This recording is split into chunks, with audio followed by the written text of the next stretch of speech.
Well, speaking of creative and dangerous, welcome back, everybody. Hello. Uh, Hello. hello. We did our best, man. That's just me. Uh, Last we left off, our heroes were sailing to Avril after having fended off a bounty attempt. Afterwards, you had some downtime. Some things were created, some discussions were had, and some were certainly heavier than others. Some interesting decisions were made, which caused a bunch of consequences. And yeah, I think everyone's a little bit might be a little bit on edge. Um, but you had a couple more days to sail towards Avril, and as you did, you came across. You were able to spot land, and as you did, kind of plotted out your course towards Elgrogh, which is where we are told that the cult that you have been kind of meddling in their plans has been staked out, and they are, well, you guys are trying to get to them before they get to you, and that's kind of where we're at. Um, so I'm going to bring us back to the map, and last we left off, we did have a couple of days left of sailing. We kind of fast forwarded so you can see the land, but I do want to make sure before we move forward. Uh, does anybody want to rewind anything, any loose, and clear up any loose ends that you had before making landfall. So I will bring you to the map, and I will bring it over to you guys to see if there's any loose ends you want to finish. Whilst I be silent for 30 seconds so I don't go robot. No robot per night. Um, Jade is going to be spending the remainder of the time on the ship. One, talking to Papa to make sure that he knows what's happening because that was one of the stipulations of the professor's uh, one of the professor's rules to teach her the void magic, but she was going to tell him anyway. So she will have had her chat with Papa, and then she's going to spend the rest of the time late at night with the professor to learn what void magic he can teach her. So that I don't know if we'll be casting anything at this point, or if the professor's just teaching her the spells that he's used. But she'll have access to them. Ren will be present for void fuckery. Yeah, I think that anytime that they're doing any sort of practical application will have like the entire crew on alert if they're doing it on the ship.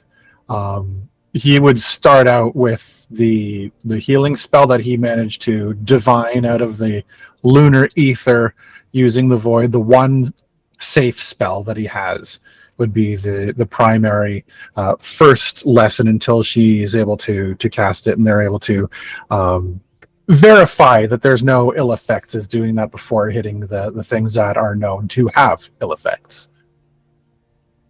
Cool. Are we? Do you actually want to have us be casting magic on the ship, or do you want to wait until we're off the ship and like on land to do that? Oh. I think if everybody's tense and worried, maybe we take the time to get the spells down, and then we'll worry about practical applications of it off the ship. That way, in case anything happens, the ship and the crew aren't in danger. Probably smart. Yeah. I mean, you're missing the opportunity of turning the ship into a monster and just Professor! riding into Elgrogh on the back of a kaiju. Professor! We are not mean, doing that. if it's a giant Jeffrey, though, it would be quite cute. It'd They probably can make be like massive a strawberries. ship-shaped monster. I am not certain how many ways I must say absolutely not in the course of this experiment. I don't think the healing spell can actually turn anything into a monster. Unless you're the monster and you get healed, and you just continue to be a monster because you are being healed. Should we try it on helpful. monsters that we fight, just to make sure it's not? That seems a little mean to test it on our enemies, but Well, Maybe- I can do it without any problem, and I can tell you that I'm not doing that on something that I just spent a bunch of time trying to whittle down. that's a good point. Maybe we test it on like a rat or something. That has been the most satisfactory suggestion you've come up with. Do you have a rat? It's a ship. I'm sure that Charter has not eaten them all. He is not that coordinated. I'm curious to know what would happen to Charger if she ate like a rat that was like corrupted by the void. Would that pass on? We are not performing that experiment. How do you know that it hasn't already been done? Ren just gives the professor a withering glare. You're not making it easier on yourself, Professor. He just has like this smart ass grin. He's like, all in due time, we'll figure this out. You're right. You probably shouldn't do this stuff on the ship. Because it will probably turn the ship into a monster. But you don't need to learn everything all at once. For our next experiment, I propose to see if we can fit the professor through that particular porthole in the wall. Well, I mean, I don't think we're talking about the same thing anymore.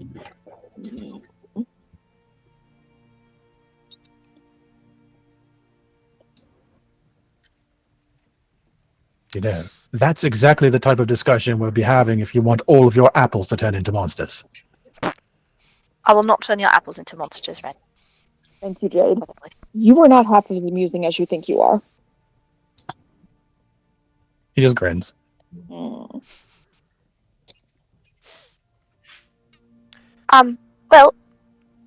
anyway, if we're good on this, I think we're good. We're doing good. Nothing terrible's happened, and we're okay.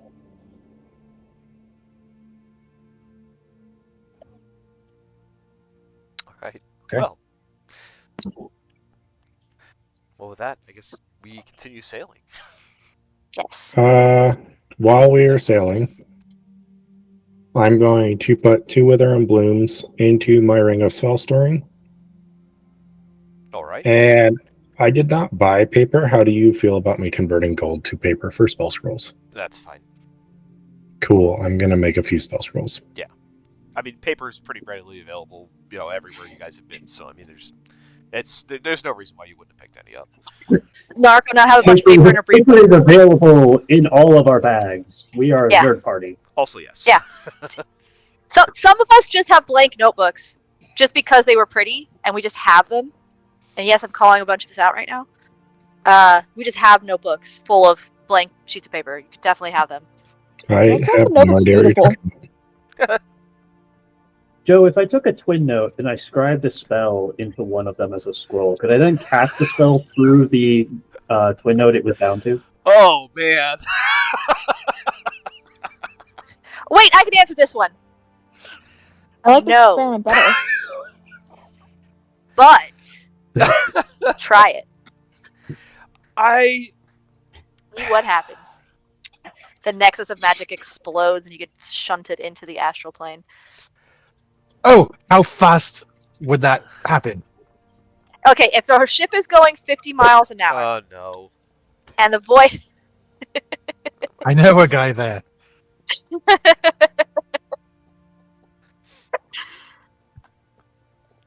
I'm not sure that the twin note can become a scroll. I don't think that'd be anything. Okay. you are allowed to say no. Yeah, I don't think that'd be anything. I don't know. Joe was leaning towards. I'm not sure, and I'm like, well, we can find it out. We can just. We can We're all absolutely about find out. experimentation here. Wink, wink, nudge, nudge. Say no more. Well, But if I cast some void onto the scroll and make it alive, then can you cast the spell? Does it turn the other one it's connected to also alive and void magic-y? Because here's the problem. Joe's already giant set the magic precedent that I can make alterations to the scroll to cause it to have a ringtone and a vibrate function. So clearly, modifications made to one scroll of a magical nature do carry over to the other ones. But I True. wonder if that's because you're casting a spell on the object itself. Well, that's pretty much what you have to do to make a spell scroll. You expend the spell as part of the process. Anyway, I'm not actually going to do this, but I did want to make the effect of it. God. So referee's got 2 wither and blooms in her ring.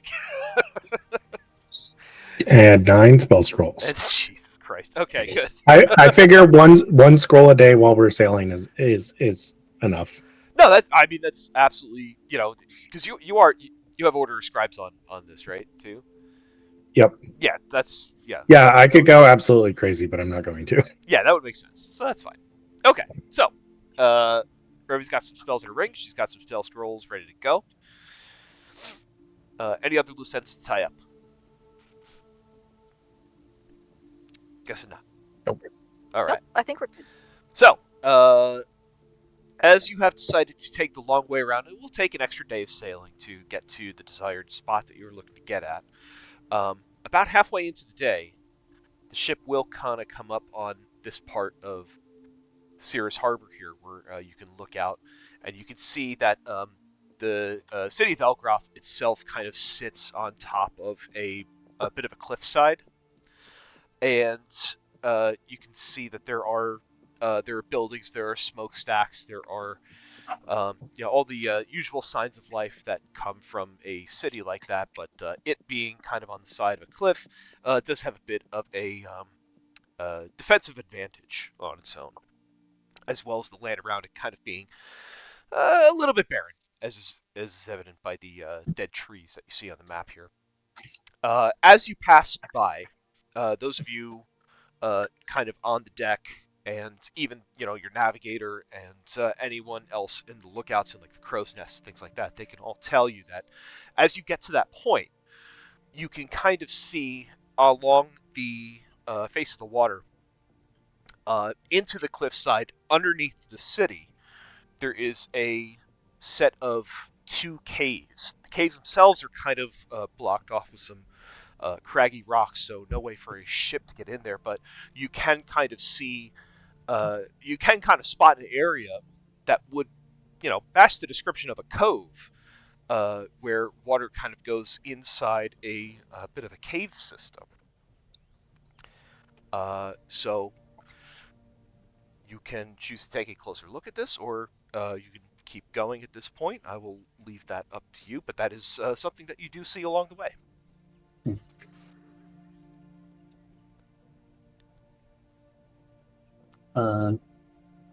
Still think our plan is to circle around and go through the rear. All right. Should we try to get a closer look somehow? Like maybe send Mara or anything?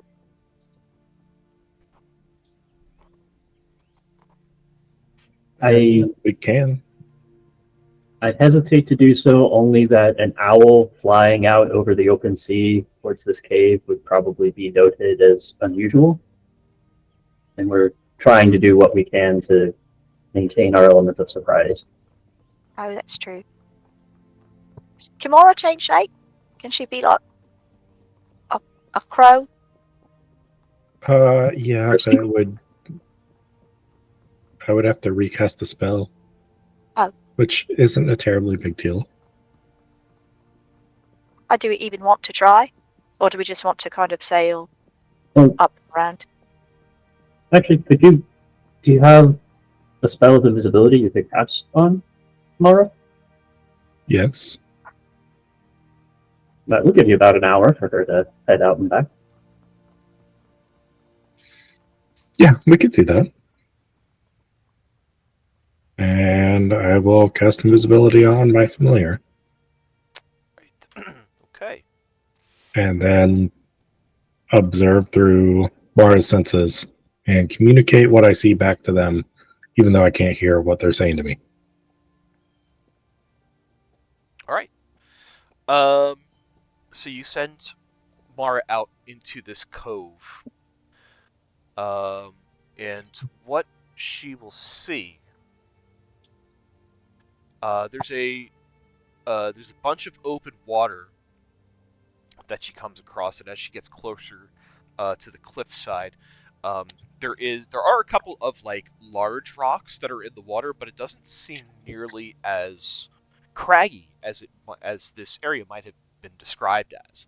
Although as she gets closer to the caves themselves, there are jagged rocks that do make ship's passage kind of not possible to get inside the caves themselves. Um, but a smaller boat, like a rowboat or something, could potentially slip through there. Have Mara give me a stealth check with advantage.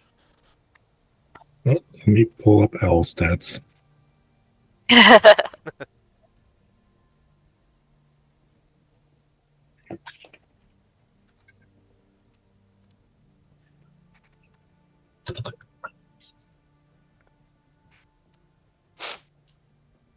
Stealth is +3. 22. All right. Yeah, so she's able to kind of fly around this area, and while she does not see anybody, um, using her senses, you are pretty confident that um, if there were anybody watching, that she would not be spotted. So that's kind of what you get out of the cove. She can kind of, if you want to kind of sweep her low, she can kind of look inside this cave, um, and she can see. Let me take a measurement. She can see that this cave goes pretty deep. It's about 100 feet from uh, where the mouth of the cave is to when she can see like the back of a cave wall. Although, kind of within the cave itself, she will notice like a dim amber glow from inside. I will communicate that to the others.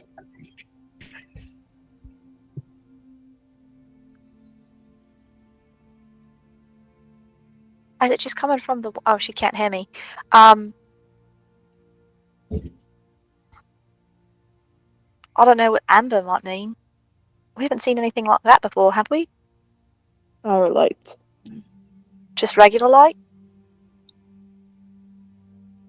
It would be my first suspect. So there's people inside.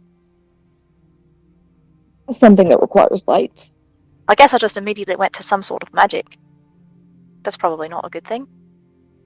Oh, I suppose I could also add as well that within that cave, since you can see to the back of it, there are some crates and barrels of supplies. There are also two open chests with treasure inside of them. Yeah, that part's probably important. Yeah, that was I probably can important. see some supplies and what looks like treasure chests. Do you all want to investigate? Tap my left shoulder for yes, or my right for no.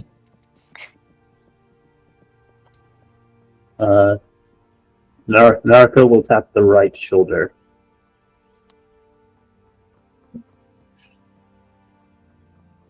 Okay, not investigating.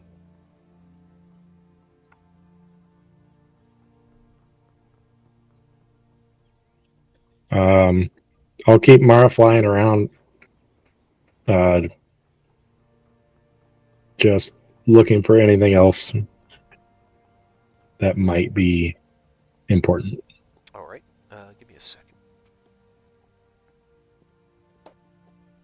Okay, as Mara hovers there, there's not a whole lot of activity, but at one point she does catch a glimpse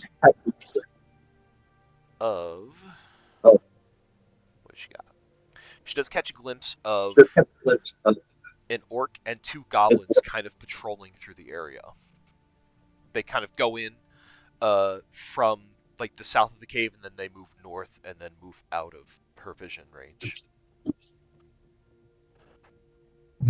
I do see what looks like a patrol. An orc and I'm sorry, Joe. Did you say one or two goblins? 2 goblins. And two goblins?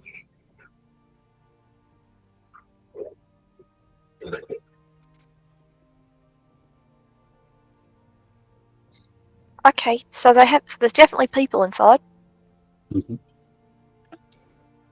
Caves are pretty renowned for being hiding places for things like pirates. We don't necessarily know if this is the people we're searching for, but That's true. we We won't do know, check. right? We do know that they were collecting artifacts. So if they have treasure, it might be things that they have collected along the way, and I'm sure they have to fund things to get all the places they've been to. I mean, they bought this ship, or they took this ship before we took it from them.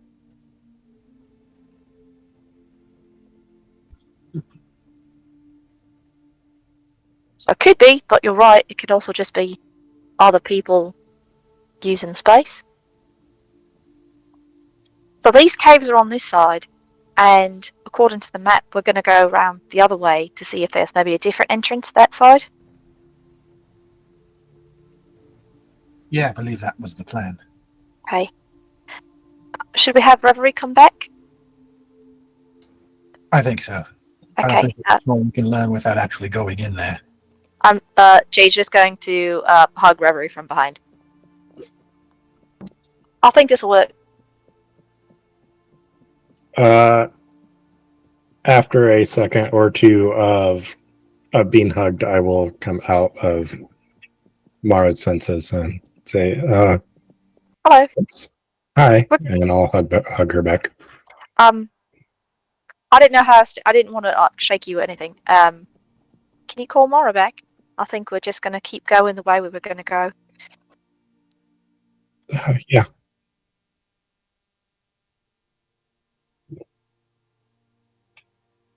All right. So if you call Mara back, she'll return to you without incident. Are you sure we don't want to investigate the cave? We will. We are going to investigate the cave from the other direction. Oh. Okay.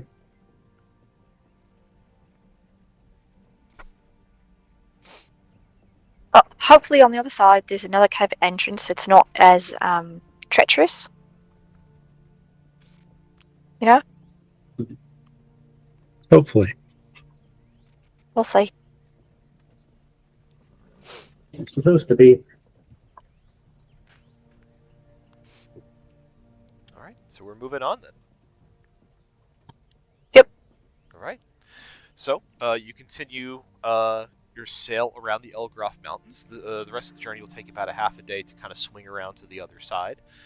Passing by this mountain range, the weather gets a bit colder as it does at more northern latitudes, um, but nothing you can't handle. I mean, there's plenty of supplies on the Corvus that you can use to keep yourselves warm. You probably don't want to stay out on deck for too long, but the sailing is pretty good. It's not terribly rough or anything like that. The weather is good. It's just a little chilly.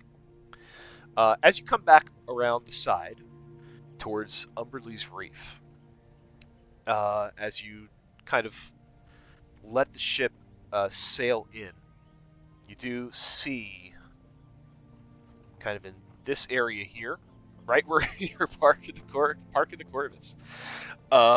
You do see that there is a bit of a slope that goes down into the water. As you make your approach, you do see that there is a bit of a hillside here. There is like I said, there's like a dirt slope. There's actually even a little bit of a dock as well, where you see a rowboat that is just kind of docked here. um, there is a slope of earth that leads into a cave entrance. Uh, from this distance, though, you can tell that there are also kind of signs of life from this side as well. The most obvious being you can see the smoke from a campfire on top one of the. Um, it's slightly higher elevation. Um, but why don't y'all give me a perception check?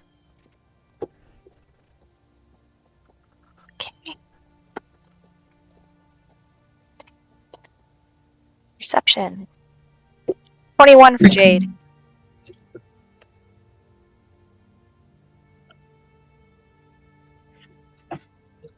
Okay.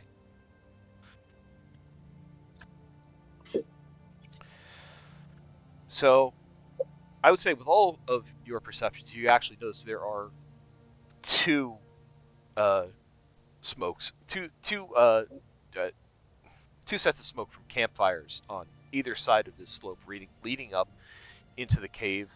Um, Narco, with your 23, you spot it kind of a bit of a glint from the sun catches your eye, and as it catches your attention, you realize that mounted upon one of the cliff sides here is a heavy cannon.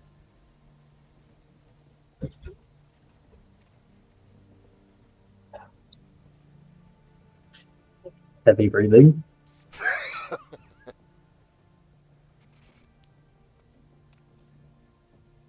We did not. How did we choose the back door and get the more heavily fortified position?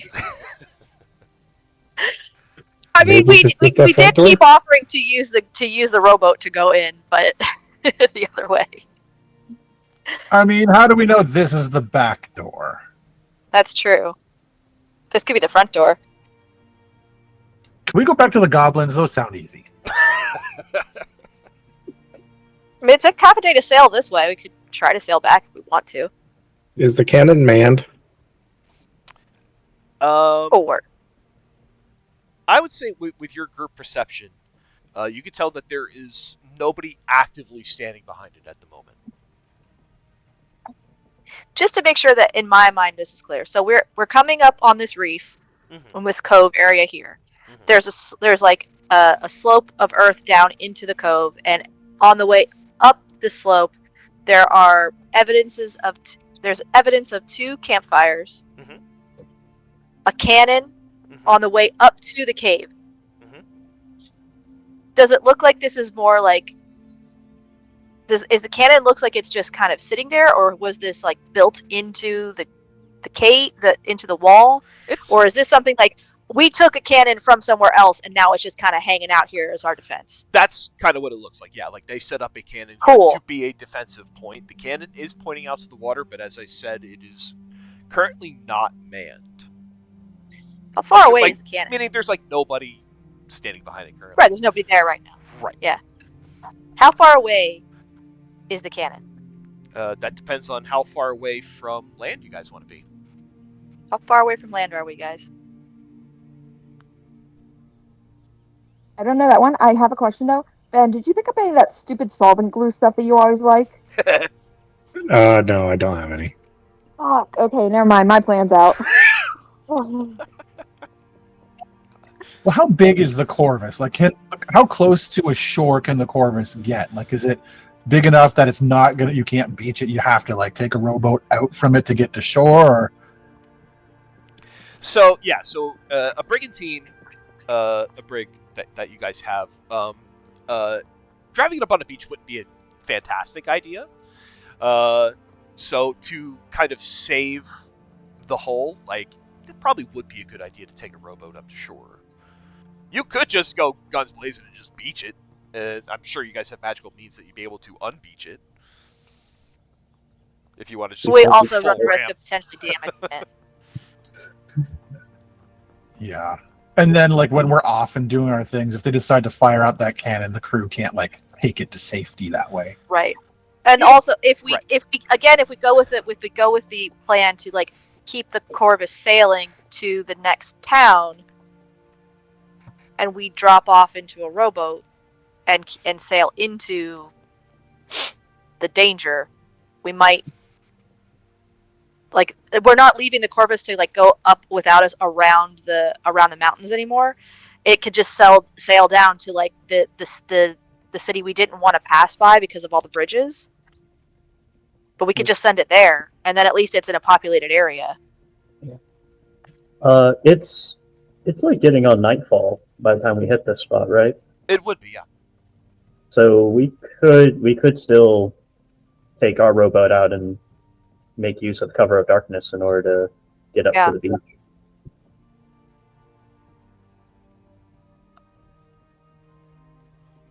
Easier to do it that way. I think that honestly might be our best bet right now. Actually, Do you want the Corvus to hang out at sea, or do you want it to keep going?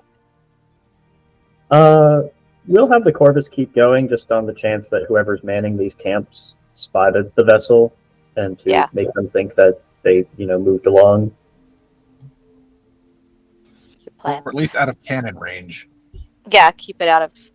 Yeah. If we give me 10 minutes, we don't even need the rowboat. I can cast Water Walk on us. That would make it easier for us to approach lower profile. If everyone is okay with that, I can get everybody. I think we can spare 10 minutes.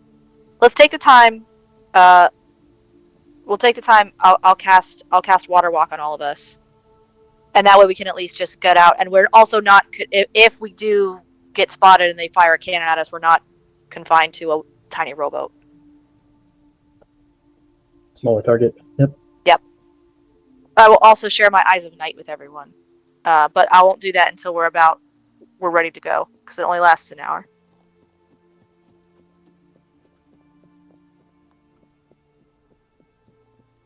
All right. Go team, go. Go team, go. Teamwork. Let's go do it. Okay. So Mystic everyone's Mechanicus got. theme song plays in the background. Yeah, does it? Is it playing in the background right now? I can make it play in the background. We should probably make it play in the background as we get into our montage moment of everyone casting their spells. I got it. I wish I could get an instrumental version of this. I think it does instrumentals. It does, but I don't think it can make an instrumental from an existing song. Oh. Is that too loud? Oh, is the background music too loud, or is that okay? I have background music turned off, so it doesn't matter to me. It's good for me. I can hear just fine. Give it a little. We cast Prestidigitation and our theme song plays. Nice. God, so fucking Man, good. you look so cool. We'll take disadvantage on our stealth checks to get up there, but we'll look so cool. We look cool. We got Hero Wind and a theme song. Like, we're funded, guys. Okay, so I'll take the time to ritual cast Water Walk for everyone. And when I do that, you guys just have a little bit of twilight glow at the bottoms of your feet and the palms of your hands. So if you fall, you're not gonna sink into the water and be upside down in the water or anything. And then I will also share my Eyes of Night as we're getting ready to get off the ship. So let me go ahead and mark that off. So everyone will have 300 feet of dark vision. Does that also include Arby?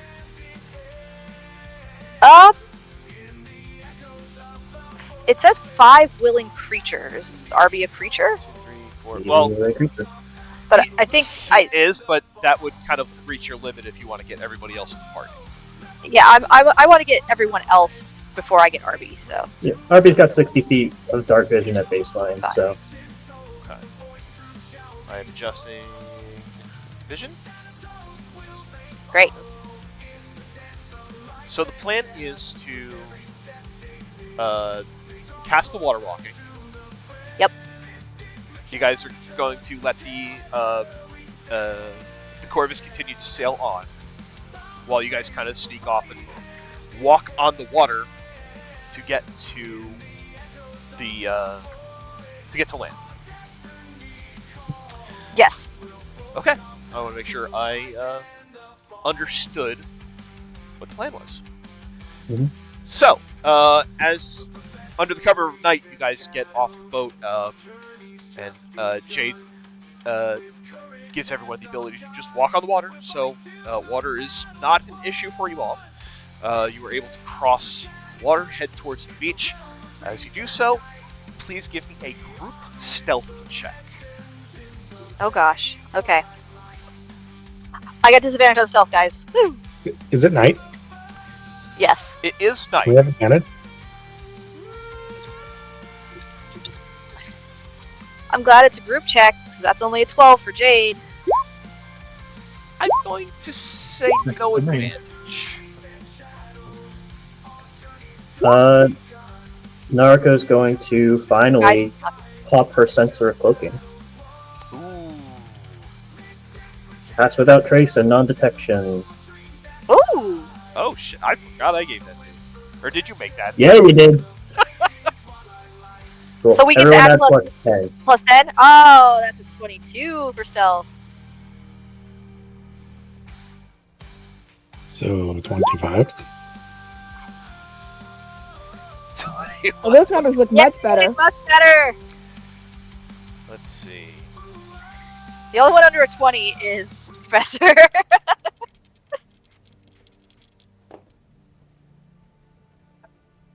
Oh, gosh. Guys. Okay. So you guys cross the water. You kind of stay low. You stay quiet. You still stay stealthy. You are able to make it to the beach. You kind of make it to a point where you find a bit of cover and are able to kind of cover your approach. And your approach appears to be successful. I'm going to move you to a new map. This is my first time using folders in Roll20, so I'm going to see if this works. Woo! I don't think it did. Oh, because I have to hit select. Woo! Because I have to select all. That's the problem. Woo! Nope, maybe that didn't work. Woo! What if I do this? Nope.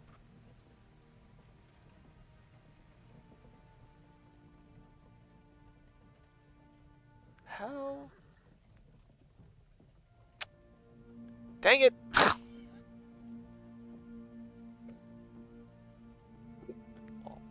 Damn you, technology! I don't know how to make you all move to. Oh, that worked. Okay, we did something. We moved. I got Where it. we moved to? Good job. Where are we? You are down here. Okay, there we are. As you get closer, as you can see that you can even tell on your approach that this area is kind of populated by some kind of small contingent of guard. This is not the back door. But your approach is stealthy, and it does not appear that you have been noticed. Wait, how do I turn down the volume on Dave? We're in stealth mode. I think by Shove him into the bag of holding. There you go. In you go, Dave. Yeah. I have all your pets and everything. I pulled them from a previous map, so you can keep them or put them away, whatever you want to do with them. It's all good. I'm probably gonna pull out Skelly at some point in time. That's why I have him.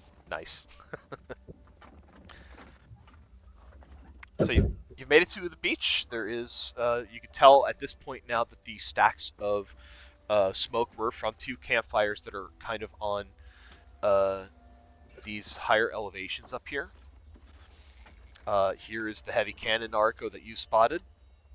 You do see that there are two orcs that appear to be guarding the cave entrance that is a little bit up the hill from where you're at, which, whoops, that's not what I wanted to do, which are up here.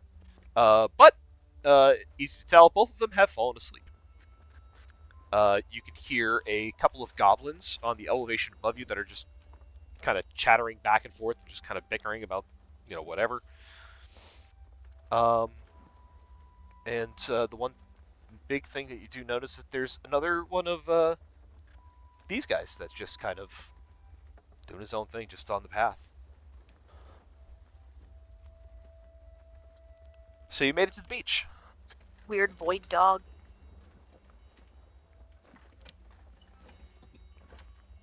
So the orcs are asleep. The goblins are fighting amongst themselves. There's a weird void dog, and the other campfire just has someone who's just irritated at the whole mess.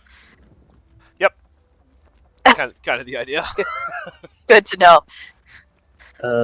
Joe, the cannon itself is like pointed out to sea, Yes. correct? Yep. Okay.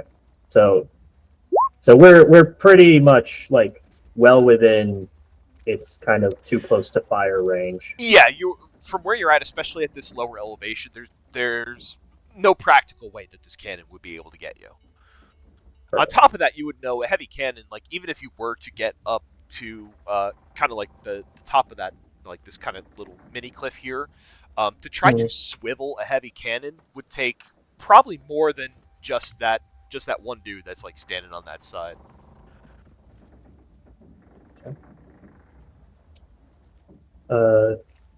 Monica will turn to her companions and say, "So, at the start here, my biggest concern is over by those orcs. I see an alarm bell. We definitely want to make sure no one has the chance to ring it."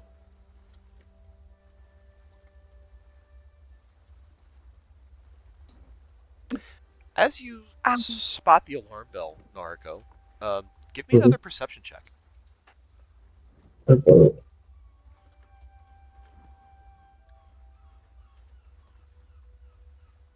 I'm usually good at those. Joe, the sensor doesn't require, since it's a consumable item, it doesn't require me to concentrate on the spell, right? No, that is correct. Great. Then I can cast guidance on myself for this. That is a 23. On a 23, you notice, yeah, you do see that bell that's kind of outside the cave entrance, but you notice something else in addition, that there is kind of a chain that is attached to it that goes inside the cave. Um, and, and being who you are, knowing, having a good knowledge of gadgets and gears and how things work, um, would lead you to believe that this could potentially be a system of alarm bells that are like connected. Hmm.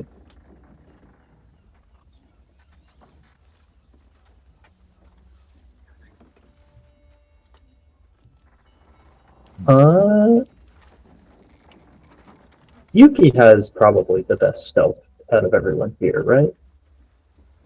Probably. probably.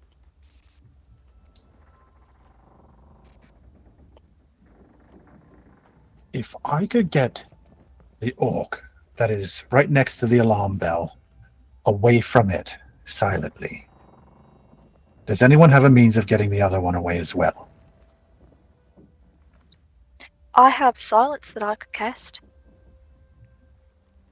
Because if it's we know they're asleep, right? Oh yeah, yeah. Yeah. They are like fully passed out, like on their side, snoring. I'm certain that I could fly just up high enough on the ridge that I could just peek over and see them. I should be able to vortex warp that orc over here. Um, I don't In have a which way case, of getting the other one.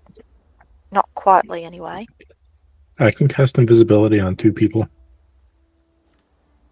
I If we just could have do it, visibility on the bell. actually, if you here's the thing, if with invisibility and the sensor going, I can probably sneak up towards the bell and disable the mechanism, Now that's a such good that plan. even if things go really awry and they wake up on us, ringing the bell would be useless. I could also cast silence just right out there in the middle of the cave entrance so the orcs don't wake up. And then also the people inside may not hear anything that's happening if we do get into a fight. Maybe. The only tricky part is that if they ring the bell, even with the silence activated, it will still activate the mechanism and the alarm further inside will go on. Oh, no, I meant That at is the the same concern. time. That way, if you go in and you can deactivate the mechanism so they can't ring it, but I can also cast silence so that they don't wake up, and then we can deal with the other people out here before we deal with the orcs. Okay. Because the orcs are sleeping, so wouldn't it be better to deal with the ones that are already awake? I don't know. Professor, could you get the other person that's on that up in that campfire and warp them down here? I can. It'll take a moment. Do you just want that one or both? I think maybe the first course of action is to get the bell disabled. Right. And then once the bell is disabled, then we can get everyone else. Because as soon as something gets warped away, someone's going to notice and raise an alarm, or at least start a fight.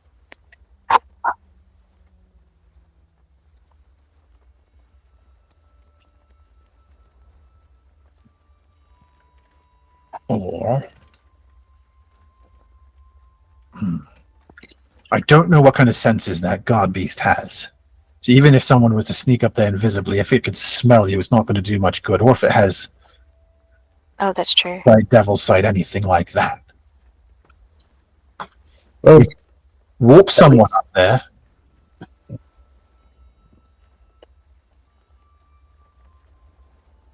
You would have very limited time to disable it.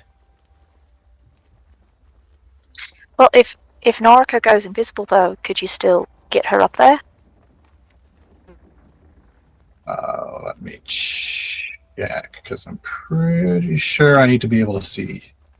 Yeah, I need to be able to see them to warp them. Then maybe What we if do it. Narco was like holding your hand so that you were in physical contact with her and could know for certain that you were targeting her? DM. Or Yeah, I'll allow we it. can create. We could also try to create a distraction, because if Noriko is going to sneak up, then maybe we warp the hobgoblin down here, and that distracts the beast. Yeah, but distracting them might make them ring the damn bell. That's true.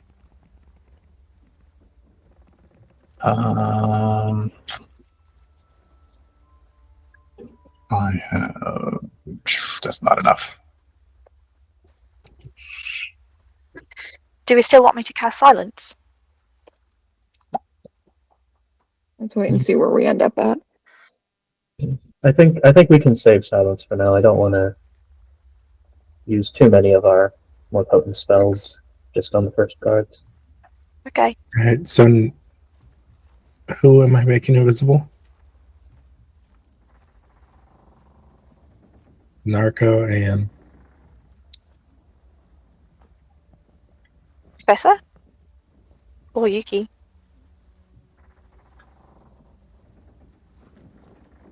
I don't think it would do me much good to be invisible.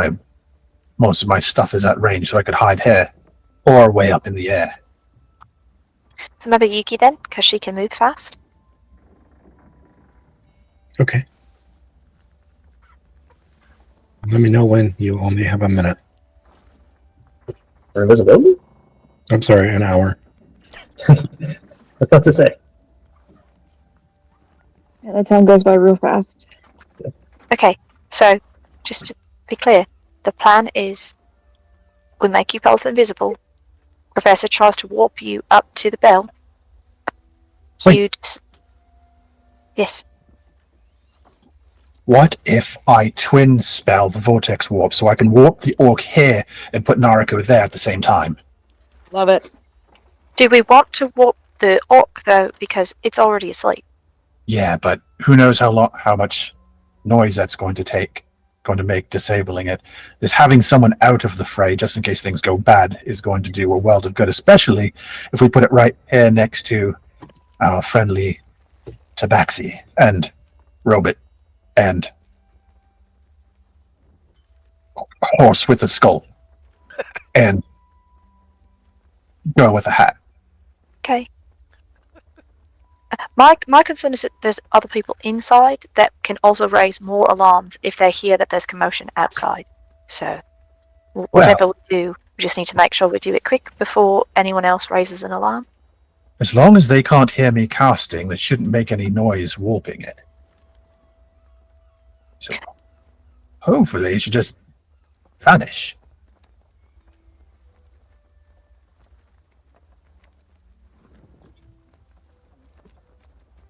Well, fingers crossed, I suppose. Then no one notices it disappear.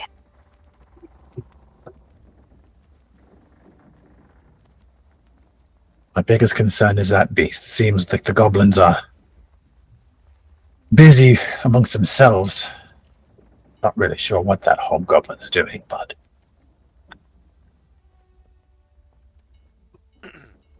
getting someone up there and removing one threat instantaneously might be the easiest way of doing things rather than trying to sneak around. But I'm open to suggestions. But if you think that's best.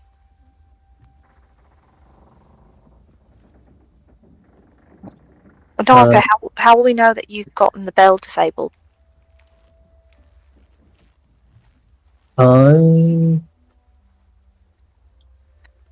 Because we're probably not going to want to fire guns. Yeah.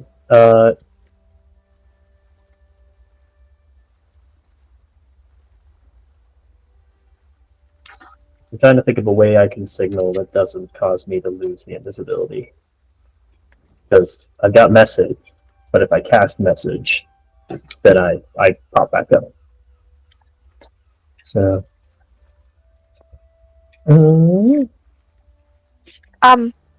Here. You have a flare gun? Ah, yes, the stealthiest way. Wait, here, you can have this. Jade will reach up and she'll remove her earring. And she'll hand her earring to Narco. It's earring of message. It has 5 charges. Right. But if I cast the spell. Oh, would it still cast the spell? Because it's an object? Yeah. Yeah. Yeah, it allows you to cast a spell. I guess we just wait for you to come back down. I could keep watch and warp her back if she waves her hands or something. You're not going to be able to see her. She's going to be invisible. Wait. I can just message you. Should Make Jeffrey. Make Jeffrey invisible, and I'll be able to see exactly what's happening through Jeffrey. That's great. Okay. Or I could just message Narco, and I'll just wait like a minute and message you, and then you tell me if it's done. Can you target a creature with message if you can't see them? Yes, you can. Yeah. You just need to know where you're at. Interesting. Okay. Towards a creature within range. You don't need to see them because you can go through walls. You can go through solid objects that you're familiar with the target, and you know it is beyond the barrier. Magical silence, 1 foot of stone, 1 inch of common metal, and a sheet of lead or 3 feet of wood blocks a spell. Oh, that's interesting. That magical silence blocks it. I didn't know that. Yeah. Because technically speaking, it is creating a very tiny. It's not like in your brain. It is actually like a whisper in your ear. Huh. So it's not true telepathy. Interesting. Yeah, we've been playing it as like telepathy, but it technically, by how it's written, is not. Huh. Yeah, it's funnier when it's funner when it's telepathy. Also, Very it's true. funny that I just realized that the material component is a short piece of copper wire, so it's literally playing telephone. Yeah. Yeah. Yep. And the material component for detect thoughts is a copper piece. Penny for your thoughts? Yep. Oh my god. Get it? Wow. I'm learning stuff today. This is great. All right. Naruko's down. Her goal is, however, you want to get her up there to disable the alarm system, and then she will either take out targets from her new position or follow up whatever you guys are doing, depending on what the outcome of that is.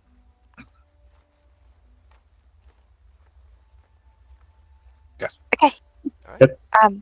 So you warp her up and warp the orc down here, and I guess we all just make sure he can't wake up. And then I'll message you. I'll wait a minute and message you, Noriko. Unless something goes wrong. Sounds good. Yes. Are we ready? Yes. As ready as we're going to be. I'm excited about this plan.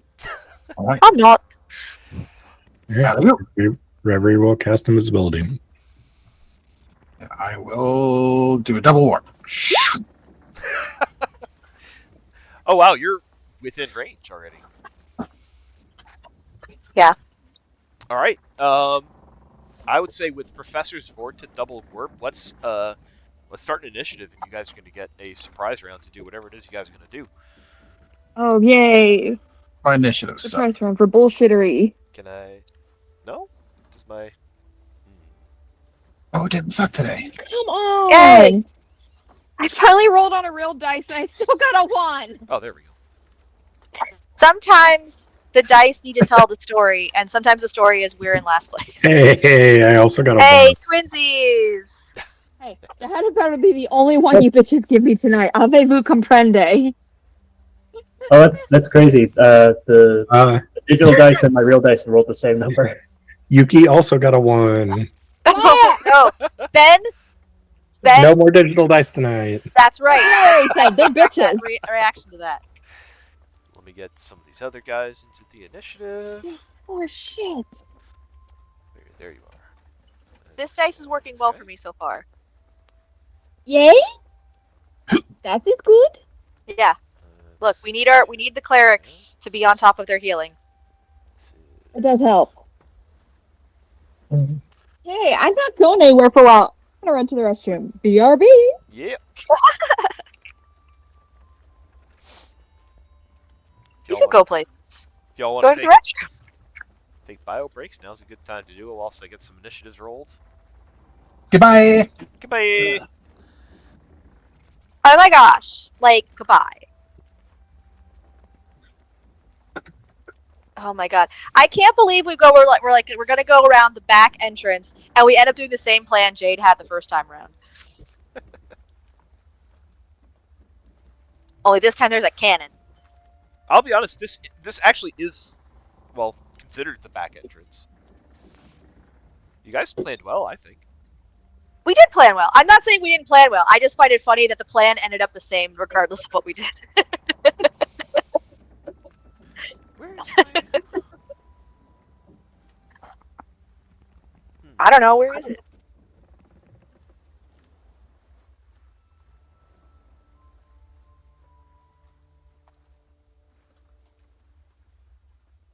I feel like my combat master broke.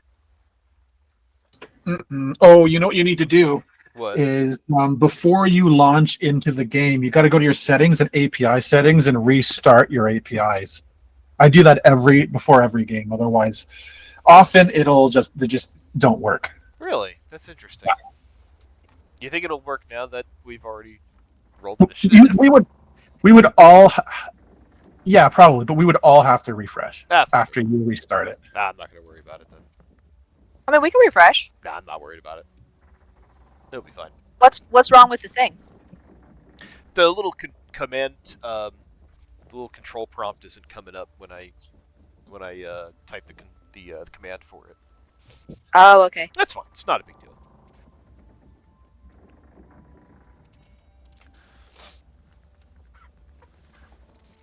I'll take a second. Is everybody back?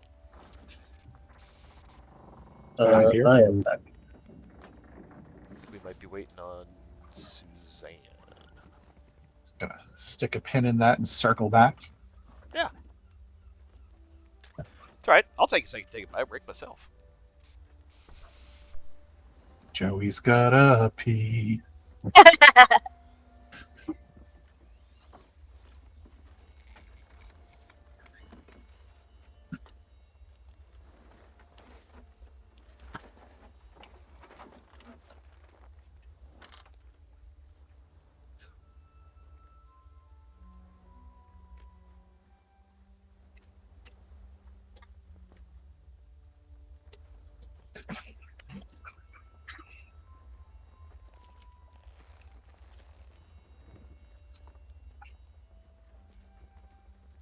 I tell you, I've been drinking so much water lately. It's insane. So hydrated. Trying to stay so hydrated. Okay, so let's get some positions first. So you've vortex warped Naruko up by the bell. Where do you want to put the orc? I would like him to be like right next to Yuki if Yuki's like in a space that he can be put next to. Yeah, I'll tell you what. Why don't you guys all down here by the edge of the cliffside? Why don't you all put yourselves where you would like to be when the vortex warp goes off? Yeah, let's make a circle of death here. I'm definitely going to move up a little bit so that I can. I make sure that I have whatever I need to be able to message. So let's make a little circle of death right here. Yeah. How high up is this? Is this like a cliff face or just more elevation? So it's like a little bit of a hill, I guess. That kind of like abruptly ends. So it's about 15 feet high. Okay. But we saw all of this on our way in from. Yeah. As you made your approach, you more and more of it was revealed to you, so you were able to kind of get a lay of the land up here. Okay, cool. Let's move Mara out of the death circle. Circle of death. All right, so it's blue orc that you want to move, right? See, So blue orc. Pop. All right, so why don't we go ahead and let's get started with the new battle music. New battle music. Oh yeah. So, Professor, your vortex warp goes off. Naruko, you were shunted up by the cave entrance next to the alarm bell. The orc kind of switches place with you thanks to Professor's spell and is put in the center of a bunch of hurt. That'll set us off in initiative. Your enemies are certainly surprised that you have shown up. So with that, Naruko, you take the first action. Narco gonna grab her tinker's tools. First thing first, cut the bell clapper out from the inside of the bell so that you can't ring it. Okay. And then put a little spike into the chain to keep it from being able to be rung further down the hallway. Very nice. So, action to whip up my tools and oh my god, there's a spy sapping my sentry. And bonus action, RB is going to make sure this orc has a very, very pleasant dream that he will not wake up from. So the orc is still unconscious. I don't think that a vortex work wake it up. Incapacitated, which means I think it's just advantage. I don't think it's an instant critical hit or anything. yeah, that's what I'm seeing. Yep. Yeah, so basically it's prone and incapacitated at the moment. Cool. 23 to hit. Yep. Or, sorry, 24. That does hit. And then damage. We do the 8. Yeah, my the 8. No, that's.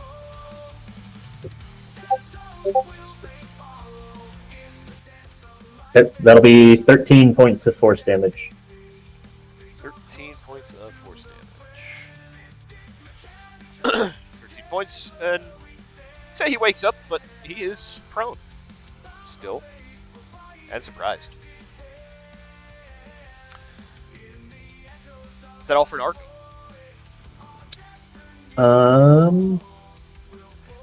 I think Naruko will use if the bell system seems suitably knocked out of commission, Naruko will use her movement to scoot a bit.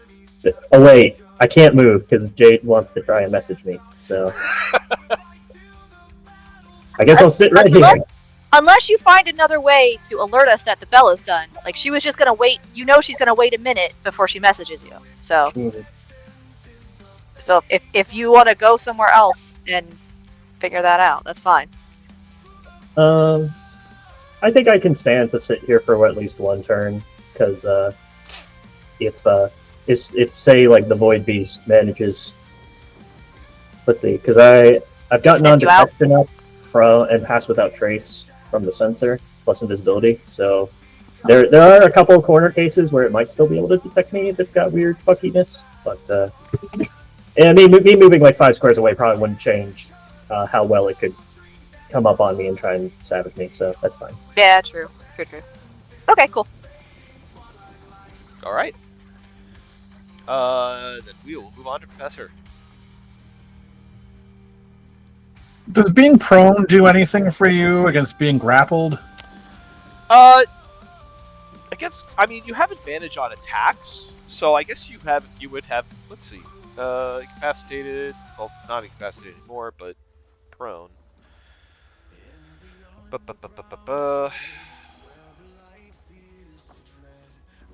I don't think it really gives you an advantage on a grapple. Gives you The only advantage. benefit would be that if you grapple them, their speed is 0, so they couldn't stand up until they managed to undo the grapple. Right. You could keep them prone for longer. Right. I will note, as now you have this orc closer to you, these orcs are currently oh my god, they're equipped with plate armor and a great axe. Can I make an argument for advantage, seeing as grapple is a special melee attack and you get advantage on attacks within 5 feet? That probably makes sense. Yeah. That probably makes sense. I'll allow it. All right. I'm gonna try and grapple this guy. It's my strength is not great. Okay. Athletics? Yes. Yes, athletics. I'm gonna use an inspiration. Try it again. Sure. Yeah, that's better than a poke in the eye. These guys are big, hulking, strong guys, though. So our guy rolled a 15. Hold on, give me 1 second.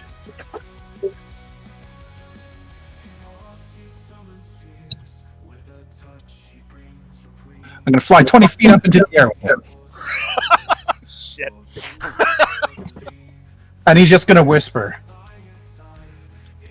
"Say a word, and you're going to meet the ground with your face very quickly."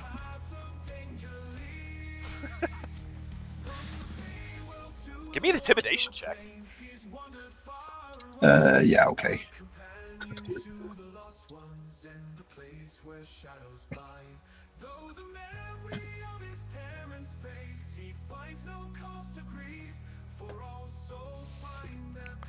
There's a bit of a shiver, but this orc bares its teeth and its tusks at you as you speak to it. Is there anything else for you, Professor? Oh, there's plenty else, but we'll just leave it at that. And he's just going to say, "Just know that I put you all the way over here from where you were. I have a range of 90 feet, and that includes straight up." And that's it for me. All right. Jade.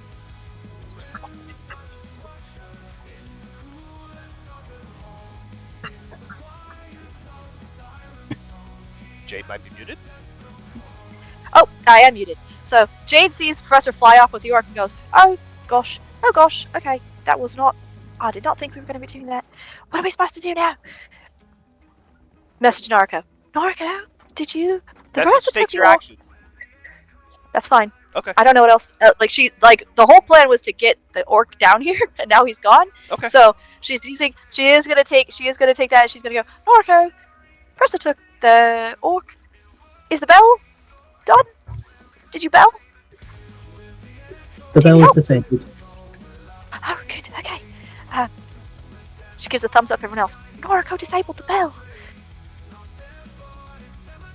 Now what do we do? I believe we attack. Great. Super. That's super great. And then as a Oh, let me check the timing on this one real quick. Yeah, I'll use it now because this gives me time to do it. As a bonus action, I will call Eclipse, All right. and I'm just gonna put it right next to. Well, it would help if I could pull it from the thing. I'm gonna put it right next to the guard beast. Okay. Maybe.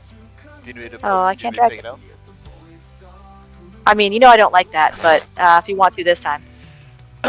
It should work if you like. So like if you see Eclipse in your Yeah, I'm trying to journal. like click it and you have to but click. it just So like if you hover over the icon, click on the 3 lines and drag it, put it onto the or no wait, no, sorry, not the lines, the word itself. There it goes. yeah. So you actually have to click Oh, on the name Eclipse, not on the icon. You just click and drag it onto the desktop Oh. and bring it out. okay. It was I guess I was clicking the icon because it just kept highlighting everything. Yeah. You have to actually click on the name. Okay, user error, which is typical for me. So let me just double check this. I can make a melee spell attack against a creature when I cast it, and it's casted as a bonus action. So, Okay. so I will attack the guard beast. Okay. This little piece of twilight that just popped out of nowhere. It is an 18 to hit. 18 hits. Okay. Cool. Let's go with this and get it in there.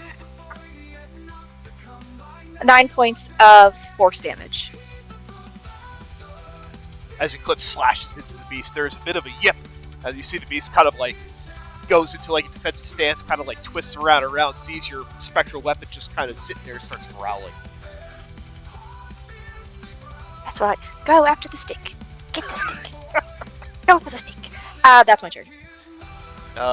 Orc is asleep and surprised. Goblin is surprised. Goblin is surprised. Our beastie is surprised. That brings us to Yuki. Oh, we're attacking. Okay. Let's see. That orc is no longer there. Yes, the orc is with Professor like currently 20 feet up in the air. They're about level with the top of the that cliffside there. 25, 30, 35, 40, 45, 50, 55. That is all of my movement. Yuki's so fast. Oh yeah. Okay, so murder mitts. Artemis. Roll that die. That is a 20 to hit That hits. for 10. 10. Alright. Is there a bonus that she gets? Other than, I don't think there is. The Eldritch Claw +1 should be accounted for in her attack. Okay. Should be. Thank you. Second attack is 17 to hit That hits. for 7 points of damage. Okay. Flurry of blows. Go for it. 13 to hit. Just misses. A 16 16 hits. for 11. 11. Got it. And that's it. Alright. Ren.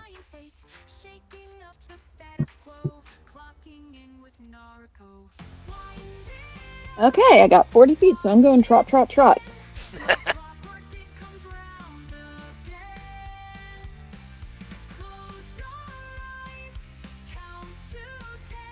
Narco song is playing right now. I know, and I had to stop myself from singing it out loud as it came on. It's been stuck in my head for days. Good for you. You know why I love didn't it. go to sleep last night? This. Because these songs were in my head. That does happen. It's good reason. I'm gonna try to thorn whip the guard beast. Okay. See if I can learn. Go for it. Fuck's sakes. Answer is 6 plus 8. That's a 14 to hit. 14 hits. 14 hits? Fuck yeah! Alright, I guess I better roll some damage dice. Alrighty, that is 5 points of damage. I'm not pulling it right now. Okay. Anything else for Red? No, that'll complete my turn. Very good. Are you pulling the creature? I am not. Okay. Hobgoblin is surprised. Reverie, you are up.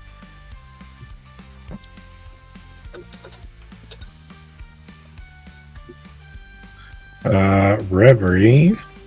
Mara can stay off in the distance, that's fine. 10, 15, 20, 25. Can I see the guard beast from this angle, or do I need to keep moving? I think you can see from that angle. Yeah, because you got a bit of space like around that kind of curve in the rock that you can definitely see up. Firebolt. Get him. Yeah, 11. 11 will miss. 30. That's my turn. I thought it was a 30 to hit. I was like, damn. No, 30 movement as I step backward. Got it. Back to the top of the round. The orc that Professor you currently have grappled looks at you and says, like hell, I'm going to stay quiet. And is going to try to make a 2 swings with Great Axe at you with disadvantage to have it grappled, and I guess technically it's still prone.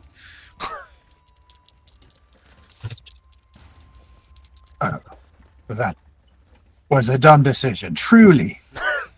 Unwise, my friend. Definitely unwise, because the first was a total of 8 to hit you. Okay. The second is a 19. That beats. Is going to hit you for a total of 7 points of slashing.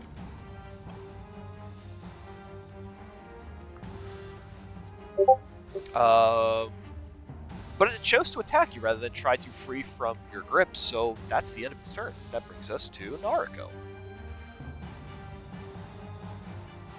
Cool. Nariko's going to move just to the entrance of the cave. Thanks to Jade sharing the super cool dark vision. Peering in, is there anything sort of immediately noticeable down this passageway? So what you, as you look down the cave entrance, what you see, you see that the tunnel is 20 feet wide, 15 feet high. From where you're at, it goes about 50 feet down until it reaches a kind of like a level ground, and at that point you see that there is like a cyan colored glow from inside the cave. Other than that, you do not see any movement, but as a matter of fact, actually give me an investigation check. Well, I'm good at that.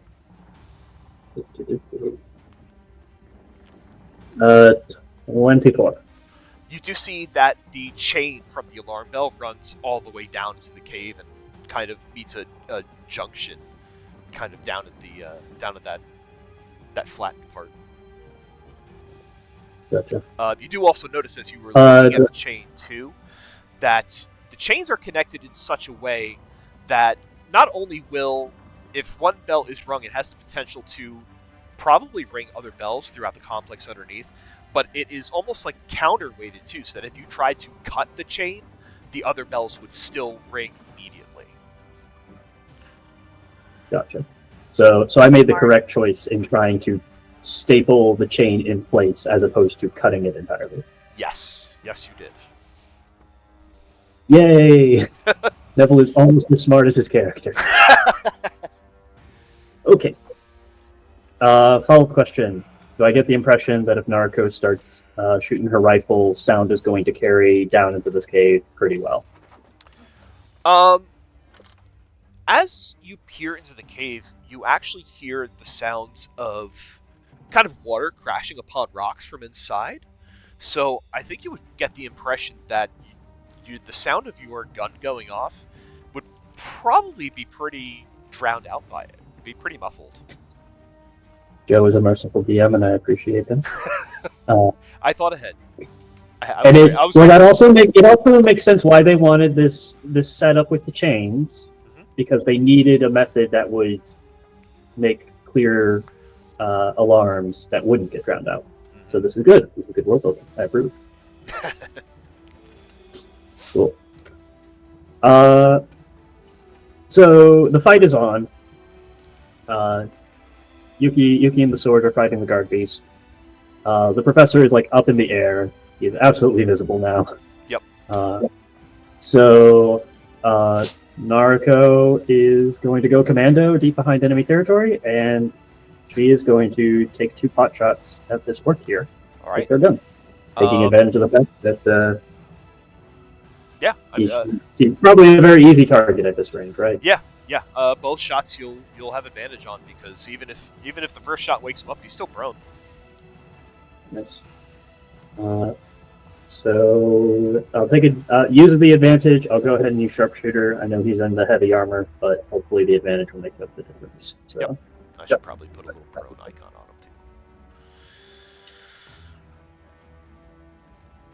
him too. Okay. First one is a 19 to hit. Oh wait, no. That's the lower roll. Wait, did 19 hit anyway? The 19 hit anyway. Yeah. Okay, then never mind. Yeah, that's fine. The other one was a 17. Plus bonus. Okay. Sharpshooter. Big money no whammy. Big money no whammy. That is all the money. That is max damage 28. Very nice. I believe that would put you out of invisibility at this point. Yes. And we will fire again. Disadvantage. With advantage, that is an 18. 18 hits. Second attack will be 19 points of damage. Nice. 2 shots. Bang, bang. You put this guy 2 bullets in him. He's very, very badly hurt. Woken up, doesn't know where the fuck he is, and he is bleeding. Cool. Naruko's going to move herself here, just because she's going to be the goalie and make sure no one can just run into the cave to try and get reinforcements that way. Once again, I am a ranged character, and I keep throwing myself into the melee. I am so smart. Yay! RB, with my bonus action, I'm going to go 1, 2, 3, 4, 5, 6. He has more than 60 of movement, I'm pretty sure. Or 30. Because he's got like, what, 40? Yeah, he can go 40 feet. 1, 2. Yeah. That's... I'll give him... He can use his action to dash up here, get next to Yuki, and that'll be it for him. Alrighty. Professor, you're 20 feet up in the air trading blows with this orc. All right, with a dash action, I can move 70 feet. I want to climb up in the air, but I also want to move so I'm positioned directly above the red goblin. So with this 3D distance chart, that tells me that he's about 50 feet above the goblin. And I will use my free action to drop him. And it'll just say, you should have listened. And just drop him. So let's go Gravity ahead. works. Let's go ahead and put you over here. Yeah, so if you're taking a full dash action, right? To go 70 feet up. So you're already 20 feet up. You're at 90. This thing is 15 feet above where the thing was, so you were 5. So you're actually 75 feet above the goblin at this point. Beauty. I want like a splash radius. All right. This is great. So you drop him, so he'll no longer be grappled, but when he falls, he's definitely going to go prone. Well, we'll have him make a check to see if he does. Okay. So, why don't you roll me 7d6? And I'm going to make this guy make an athletics check to see if he can stick the landing. Oh, he gonna stick all right. He does not stick the landing. So this guy's gonna get 21 points of damage. I'm gonna have the goblin make a dex save to see if it can get out of the way in time. It does not. It will also take 21 points of damage. And And they'll both go prone. because I'm feeling particularly fucky, as a bonus action, I'm going to flourish a card and use it to cast Fireball on top of these three. Yeah, that's fucky, all right. You might even get the other orc actually with that. Yeah, let's see how much we can get with a Fireball. So, is that like so? You used an action to dash? Is this a bonus action to flourish a card? Yes. Really? Oh, It's fucking it's basically like Quicken Spell, but as a feat. fucking bonus action fireball. Jesus goddamn. Hilarious. All right, let's do it. It's only 24. Oh, it's only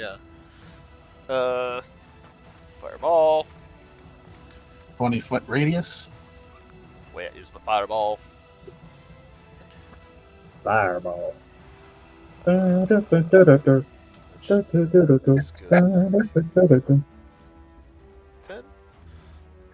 Chapow. That's, Hey guys, BRB Juliet run. 2, 3, 4. Okay. Yeah, that's your 20-foot radius. Let's make this a drawing. Or is drawing. Drawing. Give control to Professor. Professor, drop the fireball where you like. So pretty. Fireball. Oh, Jesus. Okay. What's I gotta make a DC 16 dex save. Well, the orc and the goblin are prone, so I think they make this with disadvantage. Man, you guys came in just. I love this. I hit him like a fireball. Prones, creatures looking moves with disadvantage on attack rolls. Oh no, prone doesn't give disadvantage on dex saves. Interesting. Let me roll really fast. It's okay. I've already completed half of the stop, drop, and roll. Blue goblin fails. Red goblin, nat 1. Orc. Ooh. What's your bonus, orc? Not good enough. They all fail. Cute. Oh, the other orc. You got a second orc.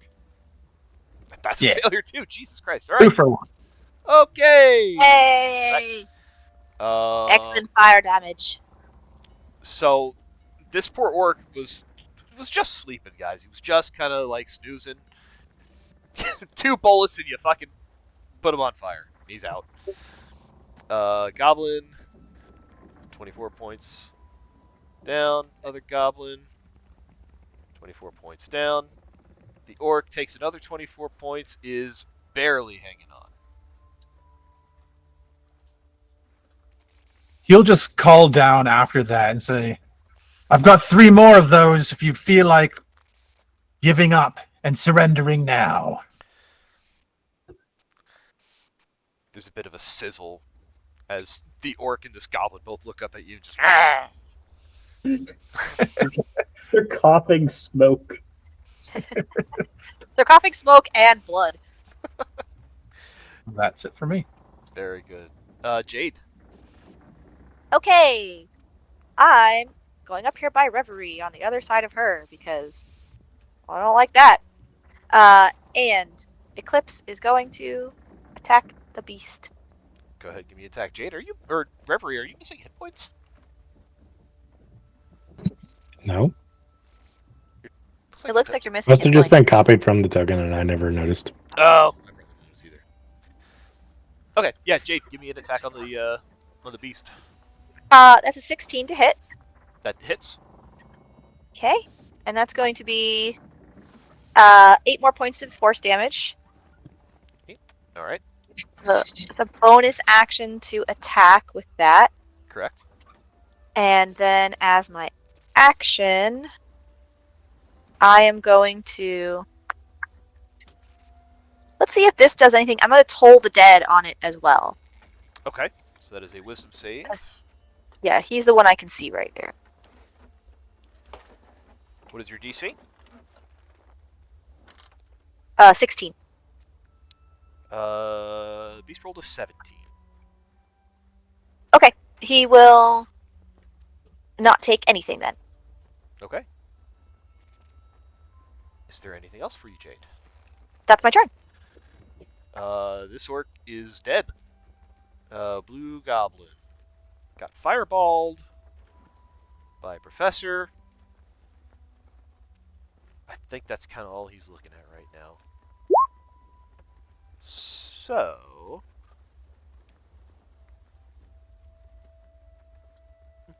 oh, my battle music. We need the theme song.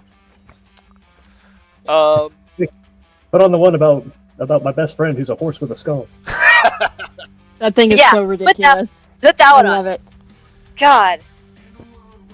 I didn't download that. I should download that. Professor, you are... what I said you were 75 feet above these guys.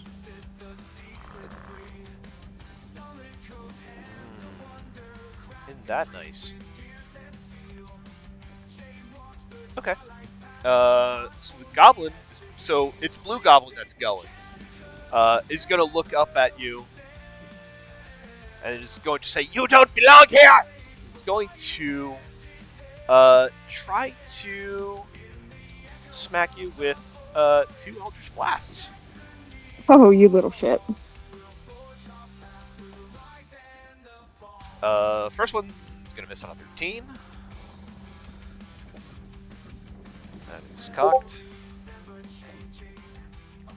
The second one is an 18 to hit you. Did that hit? Hold up, he was giving us music. He got distracted. Oh! Sorry, that was me. That is you, yeah. 18. You. Sorry, 18. That'll miss. Okay. Tries to smack you with 2 Eldritch Blasts and completely misses. Which one was that? Blue. The next Goblin? one to die. Blue Goblin. Oh, you're the next one to go. Red Goblin's gonna go. Is going to take half its movement to stand. Is also going to try to hit you with 2 Eldritch Blasts. You little shits, man. This one is a 21 to hit you. That'll hit. Okay. There it is. So this is going to be 8 points of force damage. And you are pulled 10 feet closer to the ground. Okay. So now you are 65 feet above the ground. Oh, above this raised area. Okay. Second Eldritch Blast is another 21 to hit you. Okay. Oh, those fuckers. This one is 10 points of force. Okay. It pulls you another... no, actually it doesn't. It only does that once. Sorry.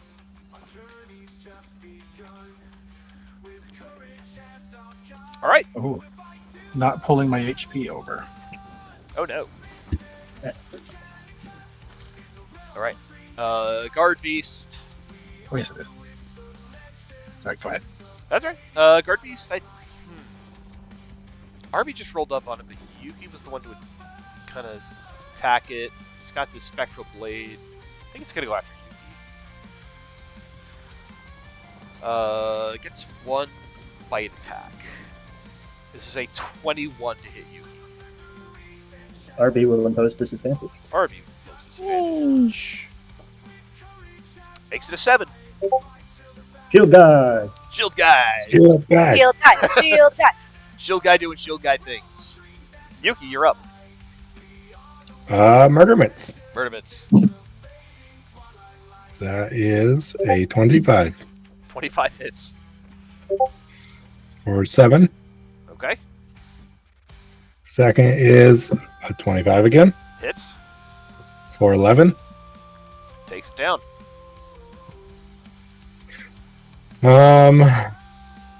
5, 10, 15, 20. We're going to ignore the blue one because the professor wants that one. 25, 30, 35. Bonus action strike. Okay. 19 19 hits. for 12 points of bludgeoning Damn. All right. or piercing. And that's it. Okay. Red. Hello. Hello. All right, let's see what we're gonna get. Okay, 5, 10, 15, 20, 25, 30, 35, and 40, just to be on good measure.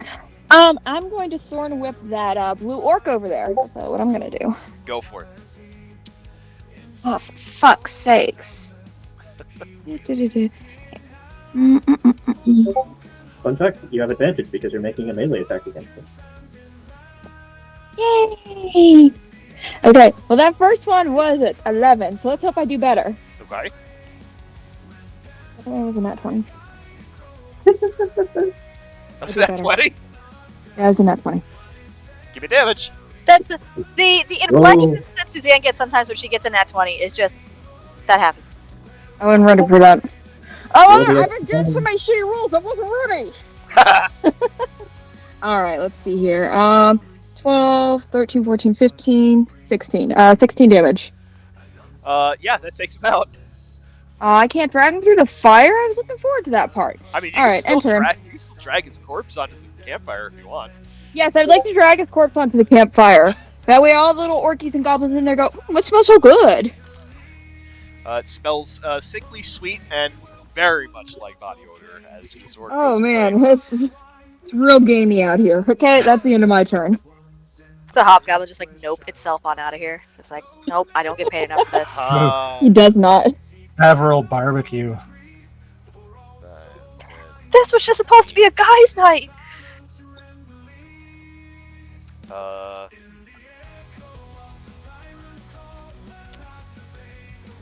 not looking to see Snarko by the cave. That might be his target. I think so. Yep. It's gonna cast a spell as he calls out, "Intruders!" It's gonna begin casting a spell. Narco, I'm going to need you to give me a dexterity saving throw. Ooh. Not terrible at those, but not the best. Well, that one wouldn't help matters, so I think I'm going to go ahead and use one of those inspirations I've been hoarding for forever. Oh, good idea. Let me just update my inventory. Oh, thank you. That's better. That's an 18. Okay, that's a save. 18.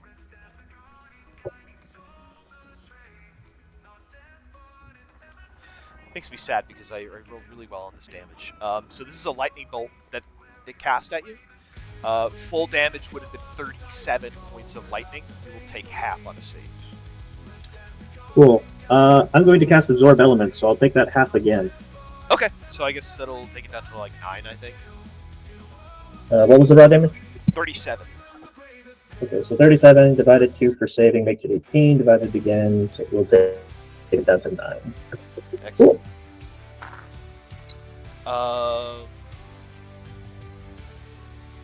Yeah, that's Hobgoblin's turn. Reverie.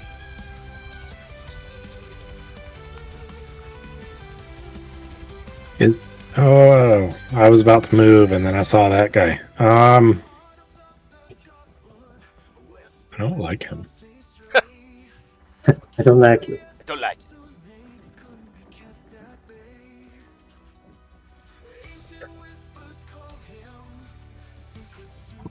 We're gonna do an ice knife. Nice. 20 to hit. 20 hits.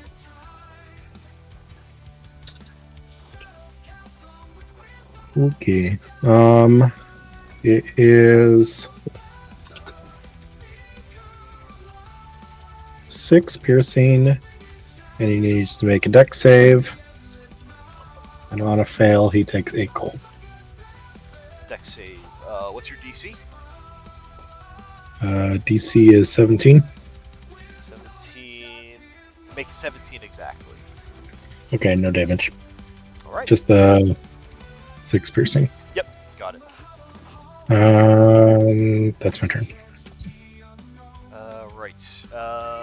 Orc is burning in the campfire. Narco, you're up. Question: what type of armor is that hobgoblin wearing? Hobgoblin is wearing studded leather. Studded leather. You seem like someone that could be hit with sharpshooter. Let's use that.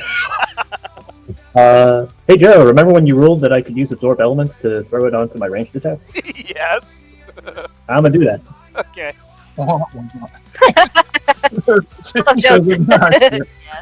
Yes. That is gonna be a 17 to hit. 17 hits. 12 plus 6 of lightning. Well, that's good. I rolled my max on that d6, kind of paying it back, paying it forward. So 24 plus 6, that will be 30 points of piercing and lightning damage. Taken. And only adds on for the one attack, unfortunately, but I'm gonna shoot him again. All right. 16 to hit. 16 hits. Oh, that will be 25 points of damage. Ouch. Do do do do do.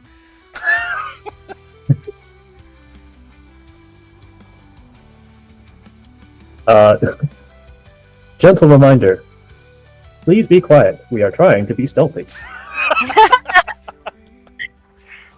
And then RB rolls a 24 to hit him in the face. Oh yeah, that hits. Let's see. That is. That is 17 points of force damage. Oh no. My fireball caster. Wait! I fucked up. Uh-huh. I was reading the amount that he heals when he uses his repair, Oh. which is like twice the dice of when he hits with the attack. Oh, It is. okay. It is not that much. Oh, okay.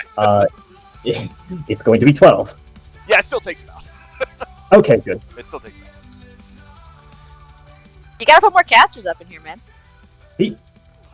Almost everyone here is a caster. I think he did that. There's a bunch of casters here. You guys just had an amazing surprise round.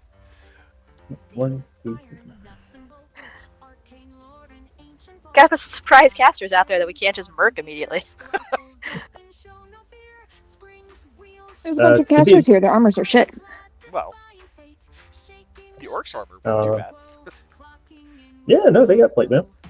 Yeah, they're doing their best. Yeah. Okay. Yeah, I think that's gonna be it for Nariko. All right. Professor. God, we're just dangerous. You're currently Yeah, I'm gonna zip. 65 feet above this elevated area. I'm just waiting to get affiliate here, but I'm gonna climb back up. How much was I pulled down? 20? It's 10 feet. How much was I pulled down? 10 feet. 10 feet. So you are currently 65 feet above that spot. Just to spite that goblin, I'm just gonna pop back up another 10 feet and lob a foxfire at him. All right. Red one.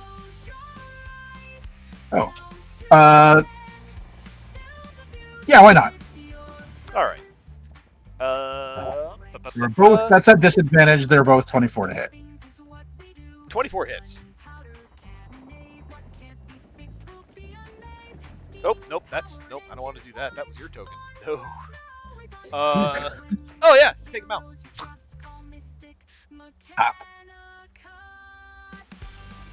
And he's just gonna point at the blue goblin and just smile and wink at him. And that's it. Jade. Oh gosh, oh gosh, oh gosh, okay. I think it's going well. Don't you think it's going well? Stay with me. And then I'll move Eclipse.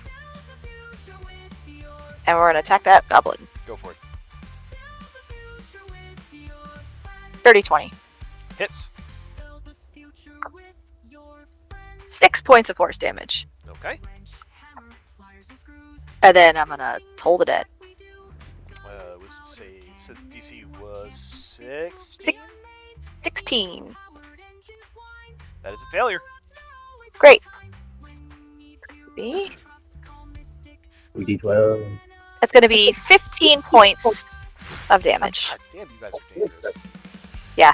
As the pressure in his head builds and the ringing and screaming just rends his eardrums. All right. Anything else? That's everything I got. I am not leaving Reverie very far. All of this blue goblin's companions are dead. Actually, move back. Not liking its odds. It kind of looks up at Professor, gives a snarl, looks around, sees all of its allies down. And you kind of see its eyes go wide, and it just heads over to Narco.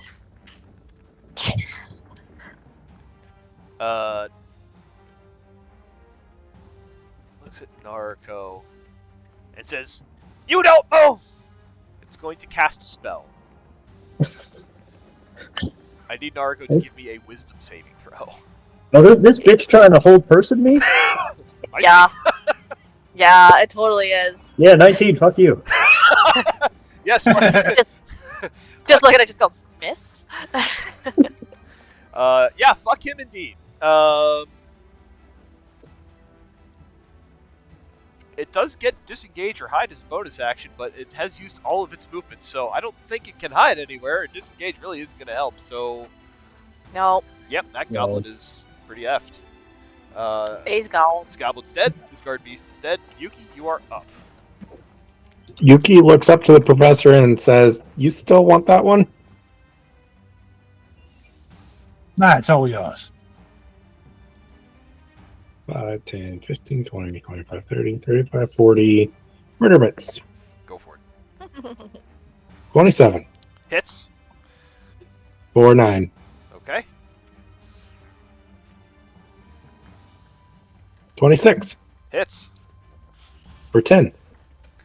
How do you want to do this? Mm,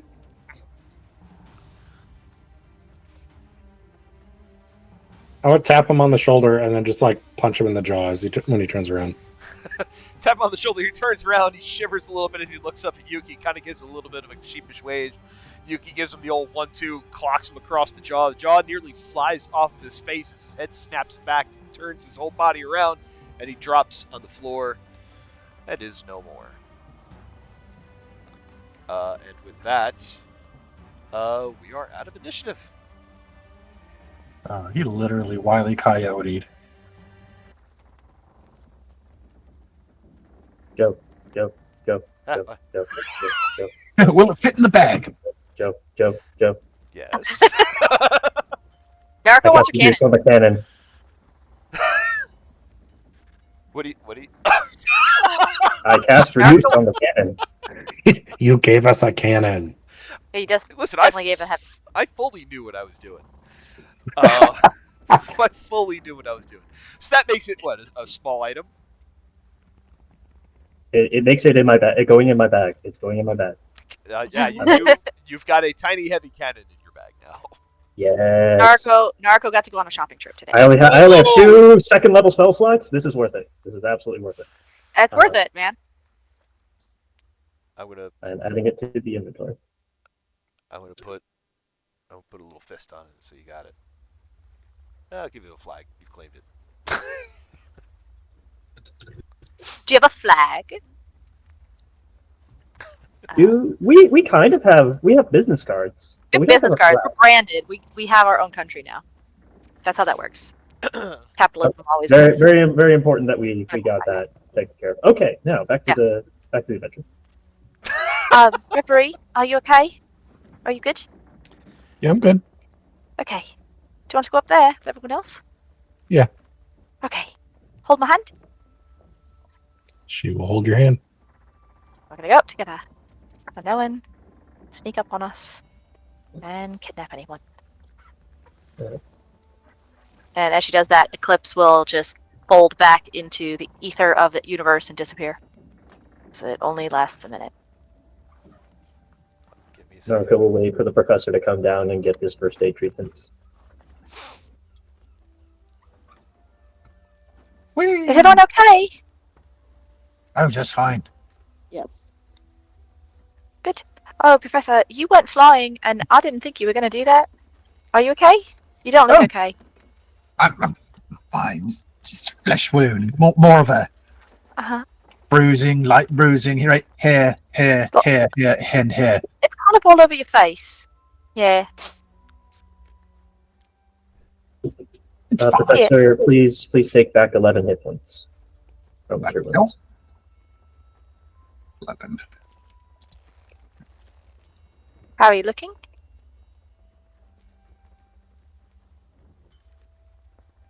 Good. Do you need some more healing? I mean, if I we're can just help. going to be going in right away, maybe it could be nice. Thank you. Okay, come here.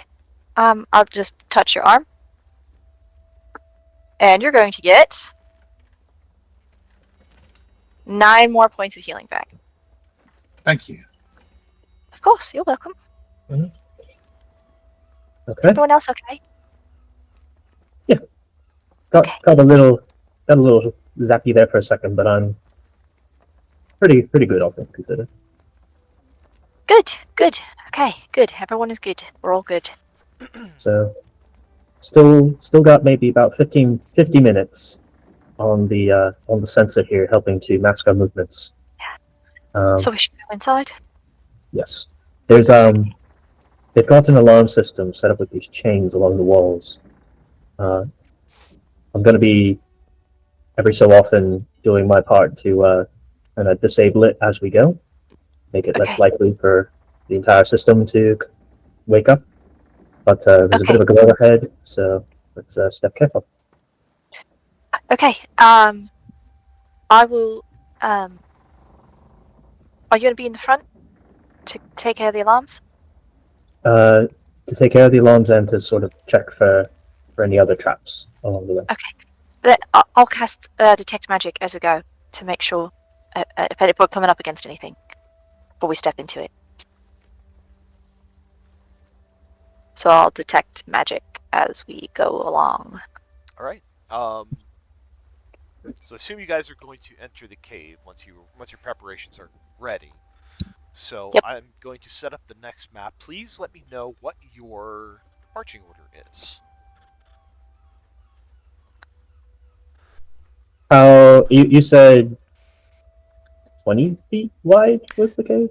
Yes. So the cave entrance, the tunnel is 20 feet wide. It is 15 feet high. The tunnel going down is about oh shit, how much did I say? I think it was like 50 feet. Think so. Yeah, 50 feet. So it's 50 feet, kind of on a slope down until you reach a leveled area where, like I said, Narco, you saw a bit of a cyan glow coming from inside. Okay. Narco will be in the front because she's kind of doing investigations for traps and doing a little bit of light sabotage as we go. She'll want RB next to her for bomb disposal purposes. And if Yuki could make up our third frontliner, that seems good to me. Jade will be in the middle so that she can have detect magic going in front of and behind us, as well as I'm going to hit everything in this cave as we walk. So. All right. And she I'll follow wants up in the rear. Reverie. Oh, sorry. No, it's okay. She wants Reverie beside her so that we're both in the middle. That way nothing can grab Reverie from behind. Okay. Okay. Oh, I grab Reverie from behind all the time. She likes it, but that's just me. Yeah, well, there's a difference between a hug and a kidnapping attempt, so. It's true. That's what the safe word is for. Is that the title of this week's episode? Safe word? A hug and a A kidnapping? hug is better than a kidnapping. A hug and a kidnapping? It's a Probably. fine line, really. We'll find out if Reverie gets attempted kidnapping tonight. Then yes, and if not, I'm gonna save that for another episode. Professor, Professor, do you remember we are trying to be quiet? Professor, where would you like to be? He'll walk next to his best friend in the whole wide world, Ren. Yeah, Hmm. great. All right. All right. I'm going to set up the map. Please give me a few moments, and I will move you over when ready.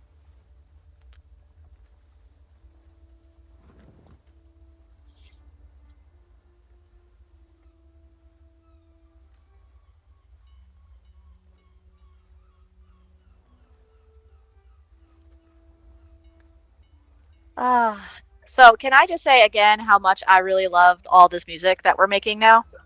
It's pretty And fun. yes, I will be subscribing to the thing and sharing it with everyone so that we can all make our own fun songs.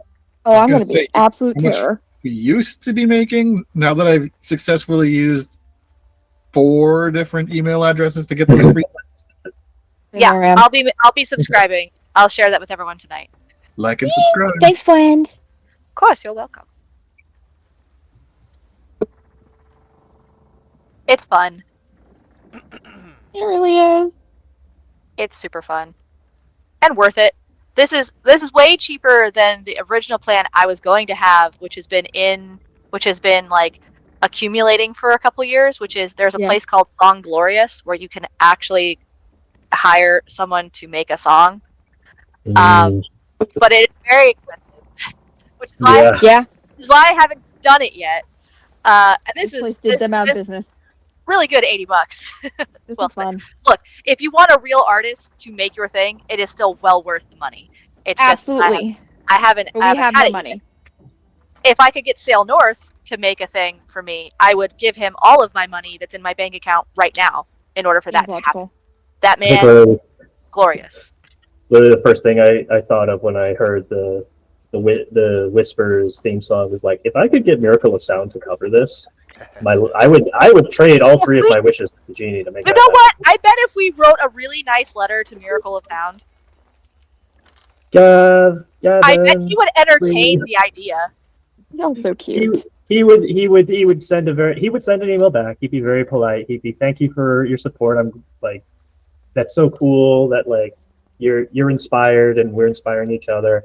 I don't have the free time to make a song for you, sadly. That's fair. If I could, though, it'd be great. I mean, yeah. Hey, in 20 years when you have some free time, please. Dude, he's going on tour soon. I saw that. I'm waiting for the international stuff so that I can maybe get tickets. Maybe. If we could get tickets to Miracle of Sound, I will cry. Aw. I will fly to Ireland to go see him. Mm-hmm. I have his album.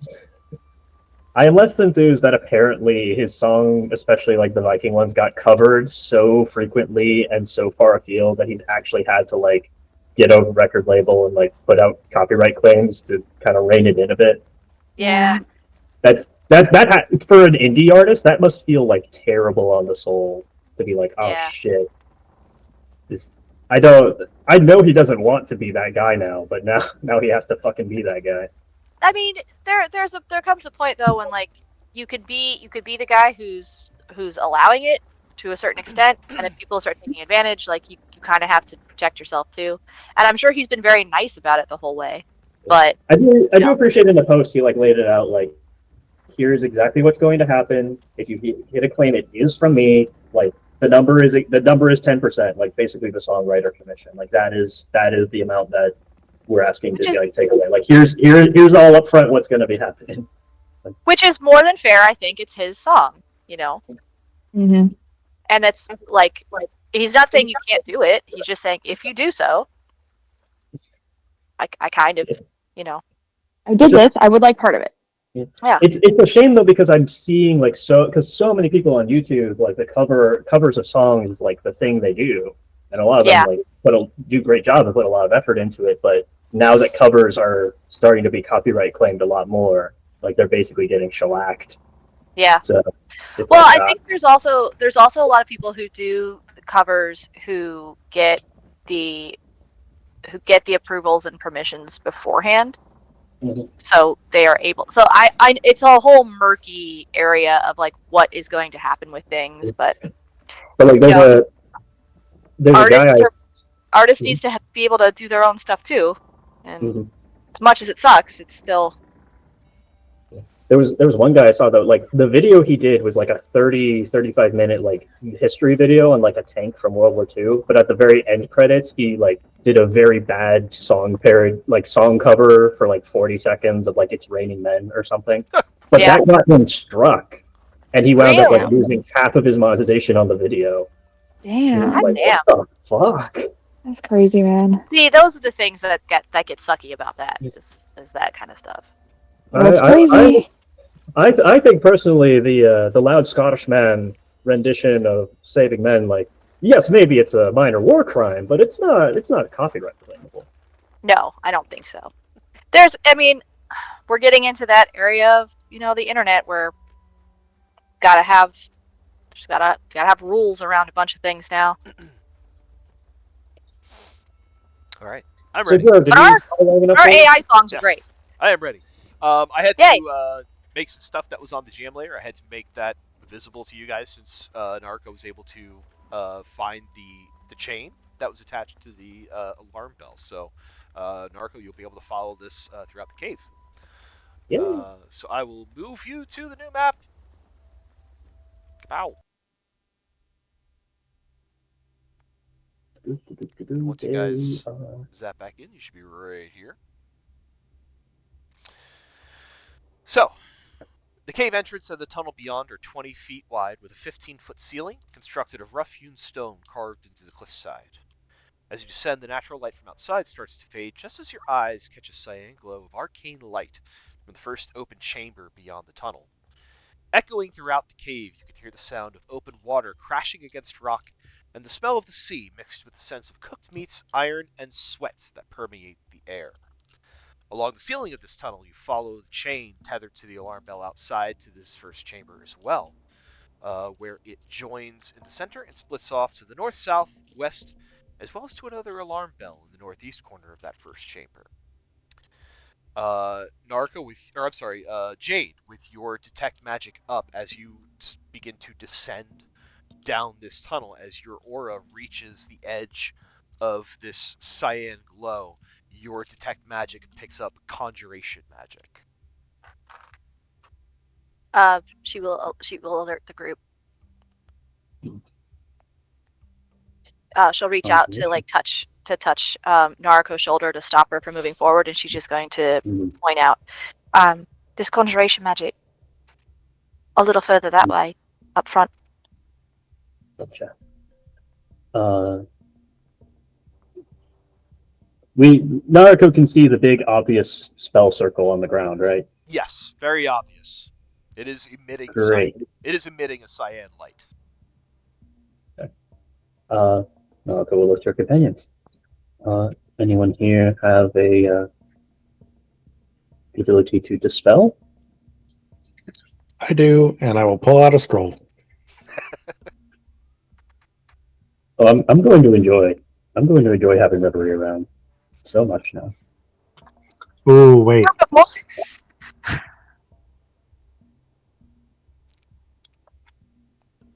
I don't have it on a scroll, but I do have it prepared. Ooh. Naruto is going to cast Guidance on Reverie so that if she has to make that ability check contesting thing, we can have an extra D4 for it. All right. I will cast Dispel Magic on whatever is going on there. As you cast dispel magic, what layer do I Oh have no, it's this? exactly what he wanted us to do. What layer do I have? Oh, I know. Ah, there it is. As you cast dispel magic, your spell hits this spell form in the ground, and the light winks out. I thought you were going to say it explodes. I thought something was going to come out of it when you dispelled it. Nope. Light winks out, Okay. but you can definitely still see the etchings of it in the stone. Are you still detecting magic, Jade? Hold on, and I'll move up a little further. Do I detect any magic still? No. No, it seems to be gone now.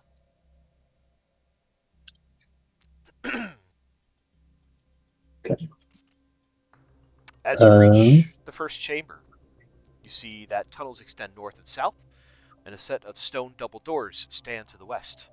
Into the floor of this chamber, an arcane circle is carved out and was, but is no longer glowing with a cyan light. Narco's going to quickly move over and start disabling chains. Okay. Easy enough to do. Okay. All right. Probably good to do perception checks to see if there's any clues for what might be down each of these hallways. Yeah. Signs of traffic or sounds, smells, etc. Yeah. So if you're looking for like signs of traffic, like footprints and stuff like that, that would be like a survival check. Any sounds, smells, or things like that will be looking for perception. Naraka will choose a perception check. Can I tell what this is or was? Give me an Arcana check.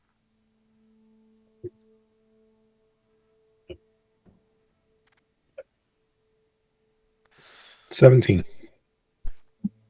On a 17, you study the glyphs and the runes that are kind of etched into the floor, and as you kind of trace your fingers along them, you realize that this was a teleportation circle. Narco, with your What we're standing in? that you're standing in right now, yes. Narco, with your perception check, you can tell from the north. You can smell fire. You can smell smoked meats from that direction. Mhm. Throughout the cave, you're able to kind of hear and smell. You're able to hear, the sound of like I said, water crashing on rocks. You can smell like the salty sea air kind of throughout.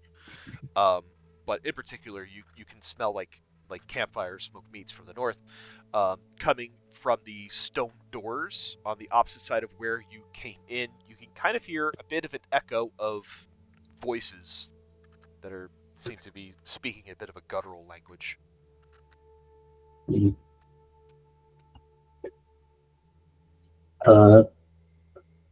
Narako will whisper to her companions.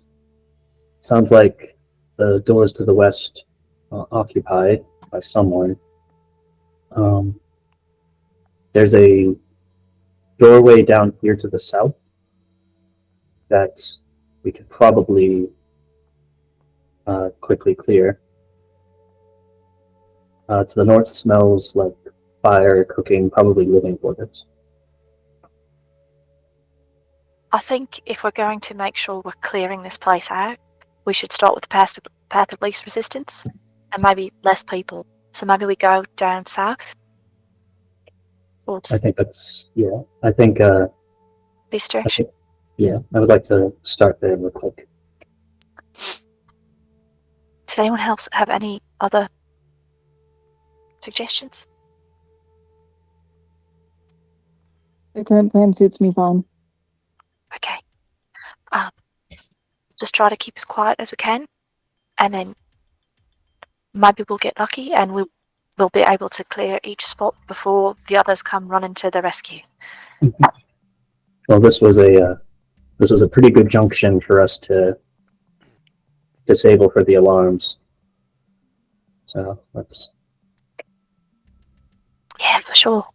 You guys can see the white line that I have running through these. Yeah, I put like a big blue X over top of this intersection to just represent like this whole sector is Okay. down. Yeah, so those white lines do kind of represent the the chains that are connected to Mhm. the alarm bells that you found. Which is why I see like this one sector going off down into this room. I'm like, okay, that room must be important because it's part of the alarm, but it also looks like it's probably isolated. So if we do cause a ruckus, we don't have to worry about calling down the rest of the people on our heads. Yep. So, Narco would like to come down and investigate this door for traps or other things. Give me an investigation check. Am I picking up any magic as I walk with Narco?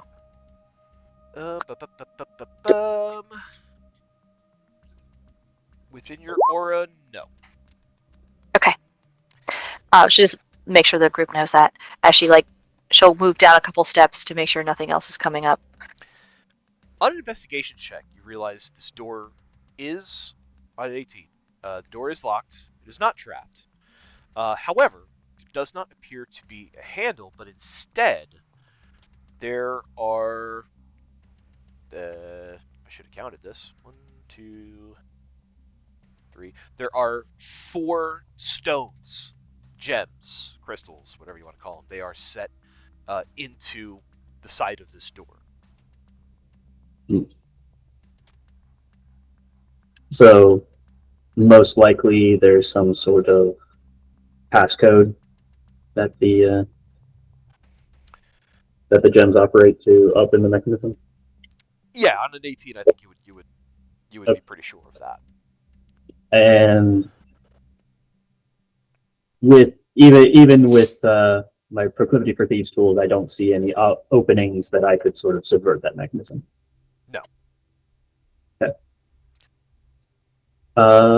Perception check at the door to see if anyone is inside, potentially. Yeah, give me perception. That is nat 20, 26. Sounds quiet from the other side. Okay. All right. Don't think there's anyone in there, but I don't know the code we'll need to open this door. I'll say anyone looking at this door, seeing the gems inset inside the door itself. Jade, from where you're at, you can kind of see that the door to the south of you is kind of set up in the same way. It is closed. There does not appear to be any handle. You see the same 4 gems set into that door. Anyone looking at these, kind of checking them out, may give me a nature check. Okay. I'll also let the group know that there's a second door down here. There's a second door. It looks like it's the same as this door with the gems in it. Okay, I rolled. That's the wrong dice to roll for that. That was only a 2, with a total of 4. Nope, I'm distracted.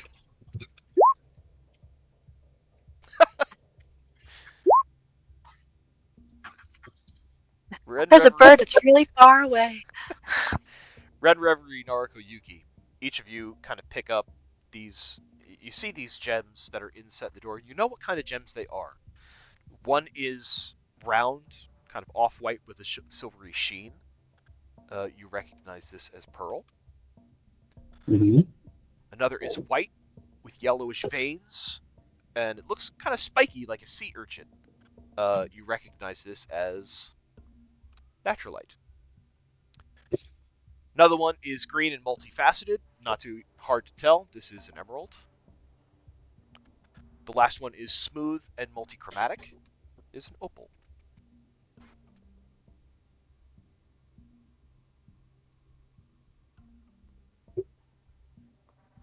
Okay, I got it. If we press the naturalite, the opal, the pearl, and the emerald, that spells out the passphrase, nope. So that'll be how we get in. Narco did not say that. That seems illogical. I was like, what if they spelled open with it instead? Now you see, that actually makes sense, and now I want to do it because that makes sense. My dyslexia hates this. So, Jade, can you offer that one to the class? Yeah, if everyone is saying that out loud, she'll just say, if you take the first letters of the gems and put them in order, you could spell open with it. Do you think that's the key to get in? Narco raises up a finger as if she wants to say, no, they couldn't possibly, and then she remembers, no, yeah, they would. They They are would. Okay. goblins. I imagine they would struggle even to spell that. Narco just looks at her companions and says, honestly, I think we have about 80% odds of that working, and I'm down for it. Want to try? I think it's worth a shot. Go for it. Checking I would- the door very closely. Does it look like these gems are situated such that they could be pushed inward like buttons? Yes. Yeah, I'll Okay. say writing on the 18 investigation. You Cool. can see that. Standing back and having Arby move forward to press the buttons, I will have Arby press the opal, the pearl, the emerald, and the natural light. As Arby presses in the natural light, each time he presses in the gem, it like depresses inward and then kind of pops back out. As he depresses the natural light and it comes back out, when it pops back into place, you do hear a click on the door, and it opens. Jade, your brilliance is showing. Oh, it's just I like word puzzles. Well, come and be close to me so we can make sure we spot if any magics are afoot. Okay. I'll come back up there.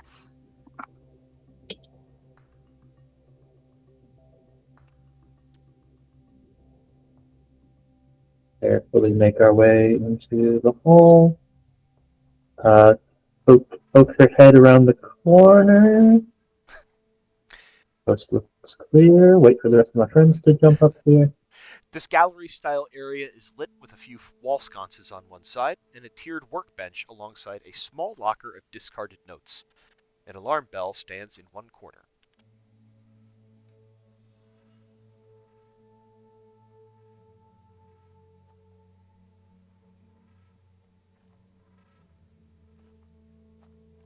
I'm still gonna wait for Jade to move up before I go any further.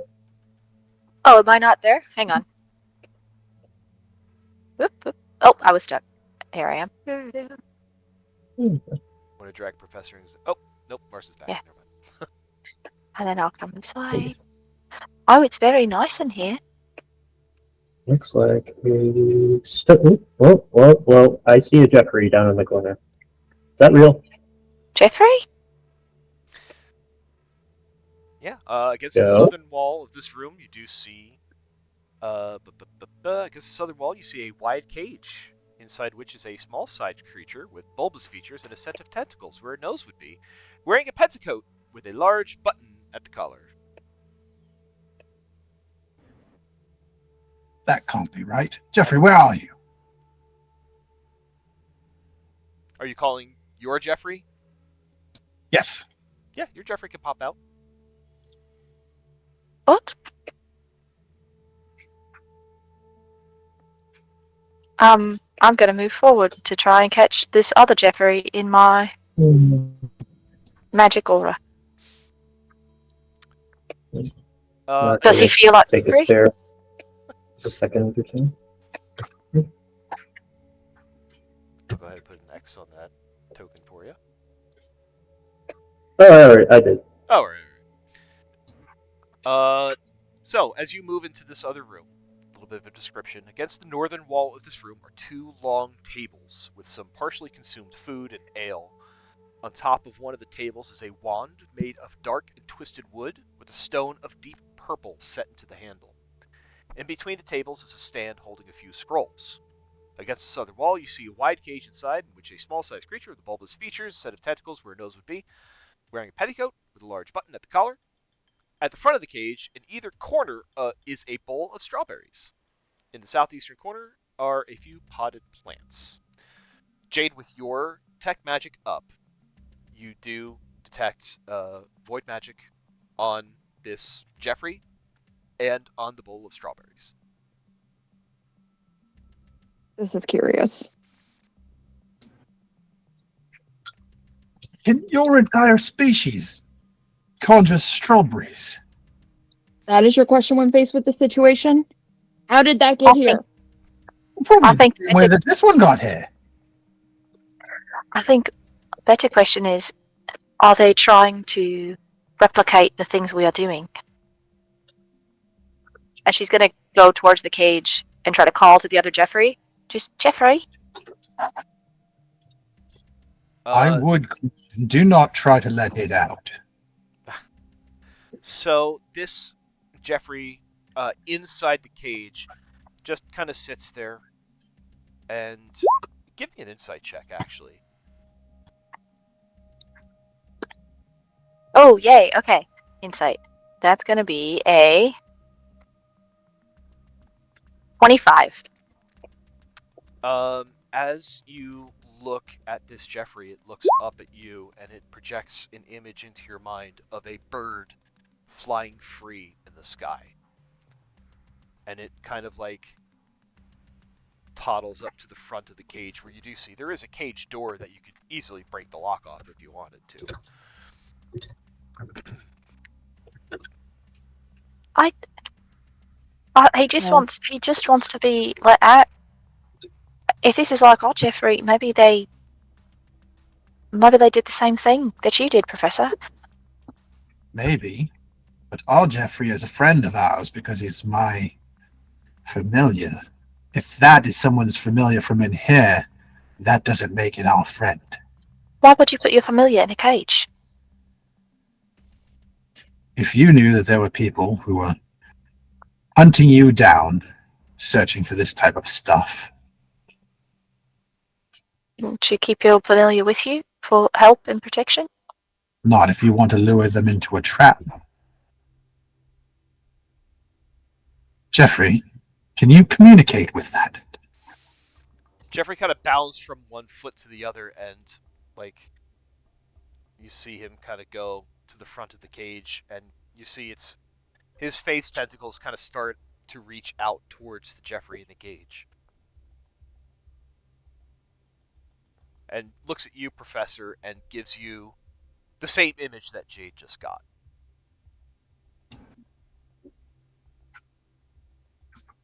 What does it want to do once it's out? Jeffrey kind of shrugs and flaps his arms. It wants to fly.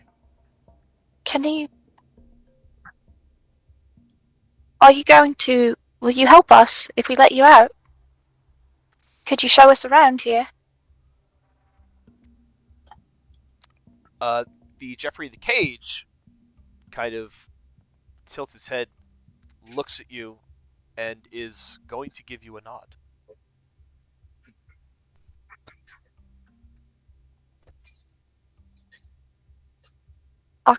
We can't just leave him here. Meanwhile, Narco, while you're at that workbench, so this workbench that you're at over there has a bunch of more common spell components strewed about. It's very disorganized. The locker does contain some discarded notes. Seems like someone was practicing with trying to create spell casting from void, but you do find a handwritten note that is right on top of the workbench that is written in common that you can read it. I'm going to go ahead and throw this in everybody's journal.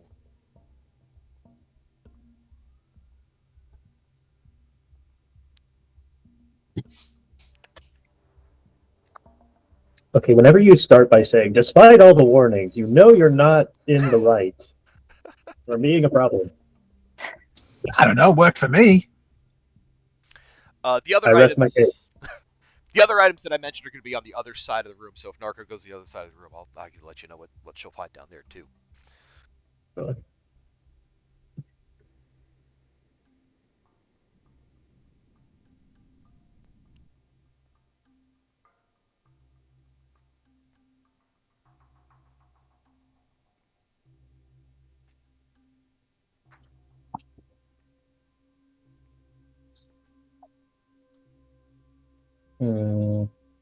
Okay. Oh Nar- my goodness. Narco will pass along the note contents. So back to Jade. What were you saying? She said, we can't just leave him here. Professor Jeffrey just kind of gives a bit of a nod, like agreeing with you. I can break the lock. Yeah, you could if you wanted to. I'm breaking the lock Wait! and opening the door. Look, if Professor he's Scramble dangerous, like, over he's as dangerous, you're we'll doing take that. care of it. At least now you get to feel how I feel. Hang on. First, what did Jade say? I said, if he's dangerous, we'll handle it. And opens the door. And what was the professor doing? It, like, as she's doing that, he's like rushing to her side almost to stop her. It's like, let me do it!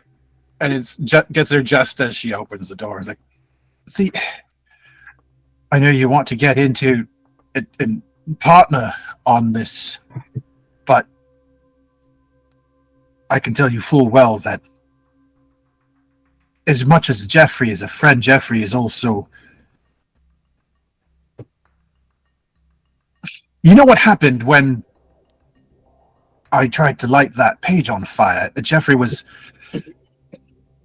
impacted by it, and it was through Jeffrey that the void expanded out and impacted you and some of the rest of us.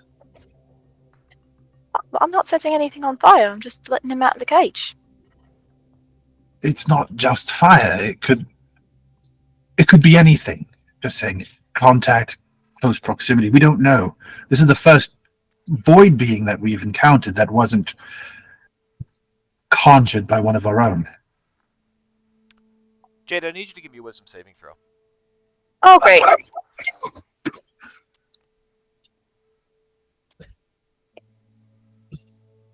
I'm gonna use an inspiration. I rolled the same thing. Okay. Fuck, it didn't help. I mean, it's still not bad. It's just I was hoping for higher. I rolled a 12. I want you to know I have a +8 to wisdom. Wait a second, though. Do you have something against charm effects? I have advantage against being charmed. So this is a charm. Oh, so I would have rolled. Oh, so I would have rolled that with advantage the first time. Yep. So I will use my inspiration to roll again. Okay. Much better. 18. Yay! As you open the door and you, Professor, are kind of going back and forth, the rest of you kind of see this Cage Jeffrey. I'm going to actually just name it Cage Jeffrey. Aw. You could just name him Cadry. Or Jeffrey with a G. Jeffrey Cage. Johnny Cage. Johnny Cage. Jeffrey is one F. Nicholas Cage. And we're back. He's going to be Jeff Cage.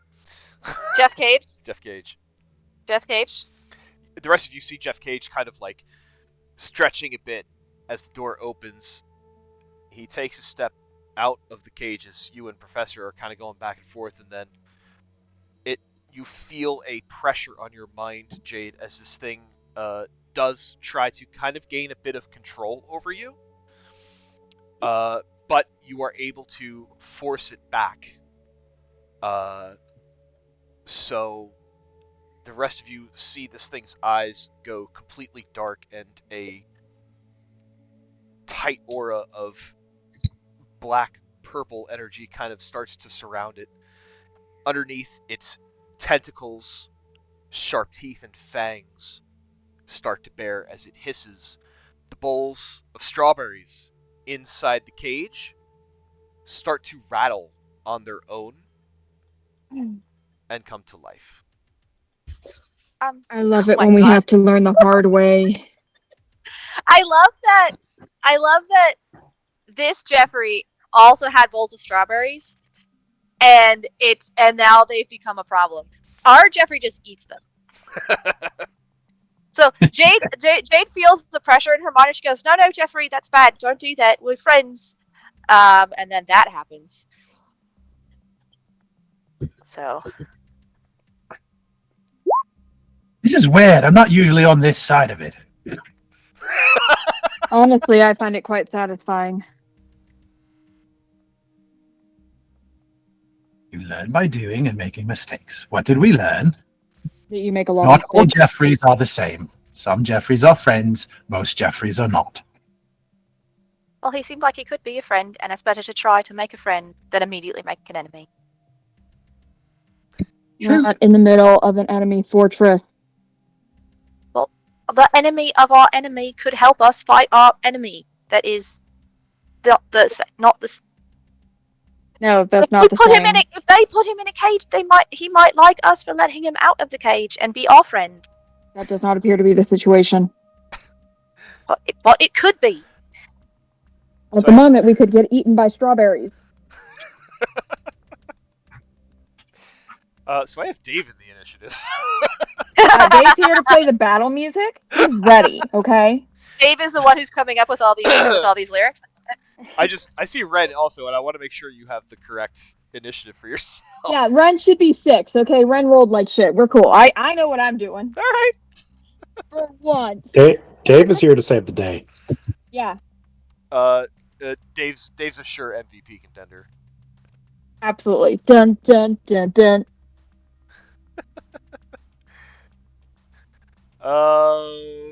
Okay.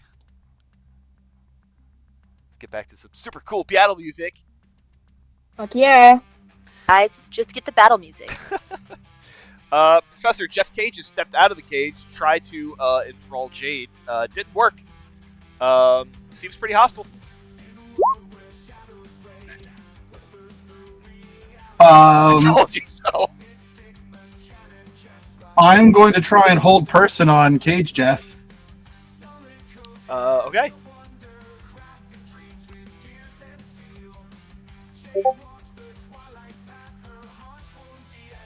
Wisdom save. Okay. Okay.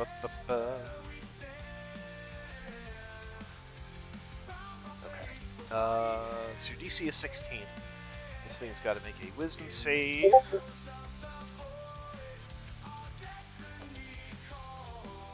It rolls a 19. Silvery barbs. 15. Yay. All right, it's paralyzed. Who are you giving advantage to? Narco. Yeah, you are. I need some bacon. And I need to concentrate. And get back here. Okay, so remind me, hold person. End of each of its turns, he gets to make a wisdom save. Okay, gotcha. There you go. Gotcha. Okay, so hold person on Jeff Cage. Narco's getting advantage. Is Yeah. there anything else for you, Professor? The strawberries are in the cage. I'm assuming the cage isn't. The bars aren't so tight that the strawberries are like stuck behind the bars. Yeah, so it is. So these are going to use basically swarm rules. So these are swarms of tiny creatures. Okay. I've got Cave Jeffrey.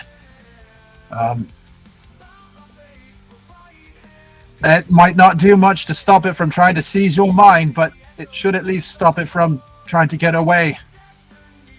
That's it. All right. Narco. I feel kind of bad that Professor gave me the advantage because I am absolutely going to shoot Jeff Cage. He's paralyzed, so I already have the advantage. Yep. So, fun fact for everyone. Yeah. Paralyzed, you get advantage, and if you hit, you get a crit automatically. Yes, you do. So, I'm about to sharpshooter the hell out of this guy. Do you need to take a step back so you can keep that advantage? Since you're in melee range. He's paralyzed. He can't. Oh, threaten me. right. Nice. I have a smite spell that I could cast as a bonus action to get even more damage on this. But I'm going to conserve the slot, and I'm just going to shoot him twice regular with sharpshooter. First attack is a 19 to hit. That hits. Cool. And second attack is a dirty 20 to hit. That also hits. Okay. I'm just gonna roll these together, so that'll do 4 d12s. Oh god. Thank you, Professor. Great time. Okay.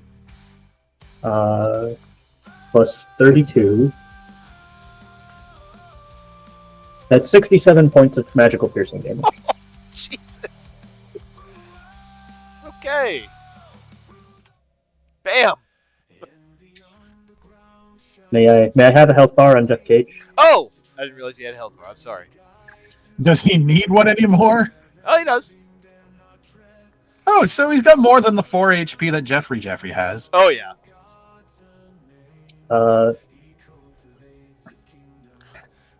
Naruko is going to move herself this way, only because Professor mentioned like not giving Jeff Cage a chance to sort of escape the facility, as it were. So, once again, putting myself further into enemy lines. RB is also going to attack. That's a 23 to hit, Yes, that hits. and that will be 19 points of force damage. Okay. And he's going to move himself right here, All right. I think. Alright, that's it for Naruko. Jade. Okay. I really don't want to hurt him because he's probably just scared and was in the cage for so long. And could I try to do any kind of check to see if maybe I can make him an ally? Give me an insight check. Insight check.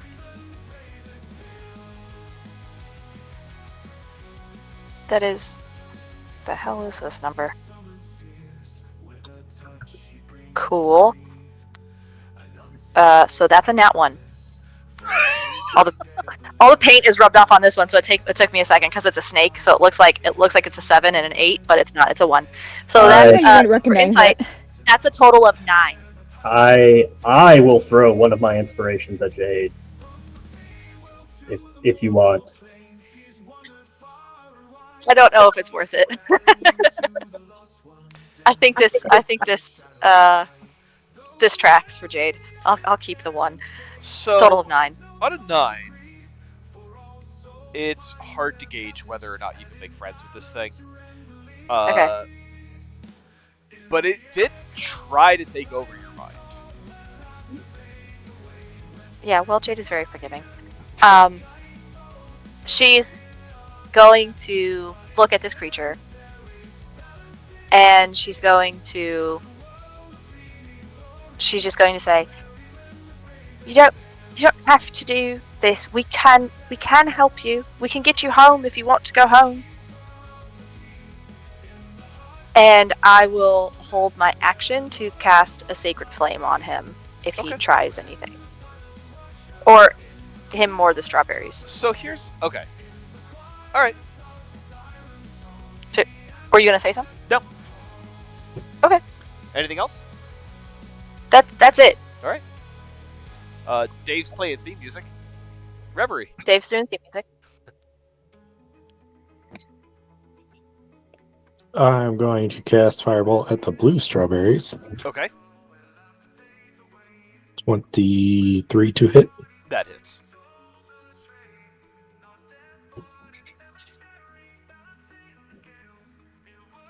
For 13 fire. Alright. And that is my turn. Jeff Cage is paralyzed and is going to try to make a wisdom save to break out of it. Nope. Red swarm of strawberries is going to start kind of like floating up from its bowl as starts to fly out of the cage. So Jade, if you want to take your held action, you may do so. Yeah, it needs to make a DC 16 dexterity saving throw. Okay. DC 16 dex save. It succeeds. Rolls a 16 on that. Okay. I don't anything happens with it. Nope. Then he does. Then nothing happens. Sees Narco trying to get away, so it is going to start flying towards Narco. So RB can make an attack of opportunity through the cage if he so wishes. He does wish. It's very rude. It's his boss over there. 21 to hit. That does hit. Cool. 10 points of force damage. Oh, 10 force. Yeah, Arby does Yes, force damage. that is Very right. handy with swarms. That is right. Swarm is going to make its way over to Narco and invade her space. This is just like that one dream I had. Way worse. Not the strawberries! Going to try to make little bite attacks with its little strawberry teeth. This is 17 to hit you. That does not hit. Oh, then it misses. The blue swarm going to come out and is going to go after Reverie. So it's going to invade Reverie's space. Red, you can make an attack of opportunity if you like. I'll hold off for the moment. What was that? I'll hold off for a Okay. moment. Gonna try to bite Reverie with a 23. Yeah, that hits.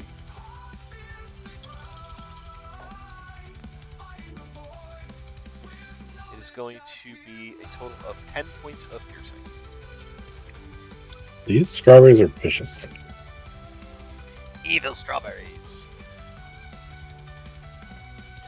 Yuki.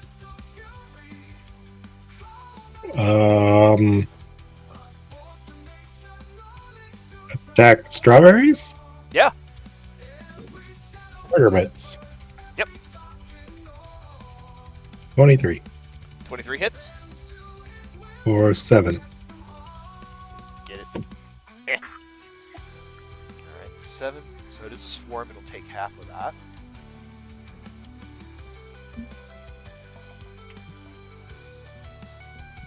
Second attack. Uh-huh. 22 That hits. for 8.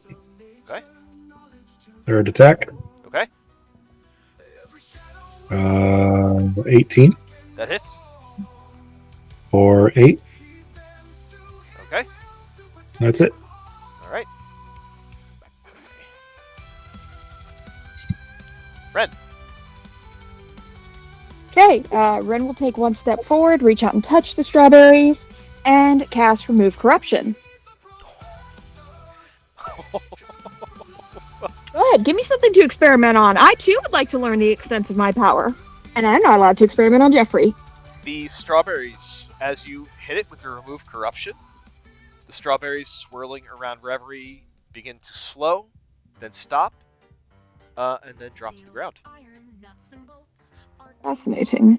Professor, do take this down for your notes. I do not want to have to complete this again later. I mean, it's one thing you could probably remember. I am more concerned about your memory. And turn. Professor. Right. Jeffrey. Maybe get away from the strange Jeffrey. Let's call this a lesson. The key to not succumbing to the void, if you're going to be a student of the void, is to know when it's too dangerous to not attack. And I will cast Foxfire on it. Okay. You will have advantage. I mean, okay. Yeah, just secret. That's right, you got him. Ow. Don't forget it's a crit, so you double the dice. Oh, cute. You take that second roll, which is a 6, and which actually burns him up. All right. Bam.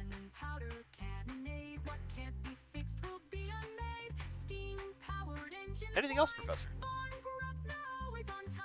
No, that's it. Narcos, you got strawberries swarming around you.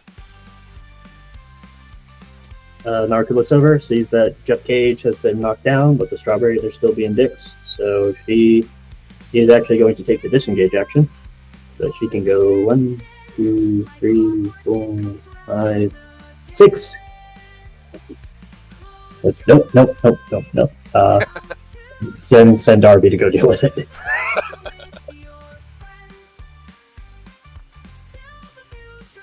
I think that is 16, 17?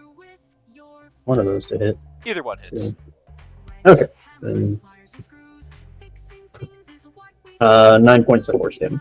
All right.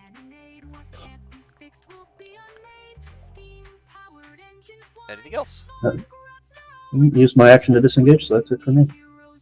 Jade.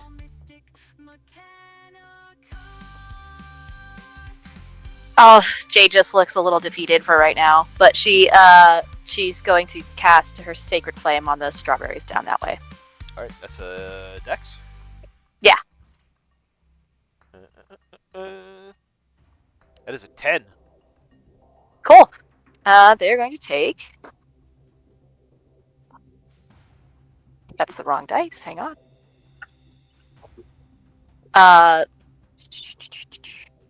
10 points of radiant damage. Ow.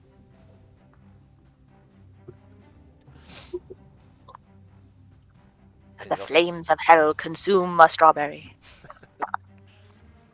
Anything Smells else, delicious. Jade? No, that's it.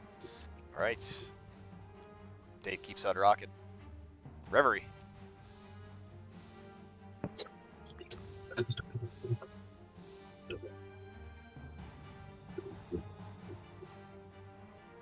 Five, 10, 15, 20,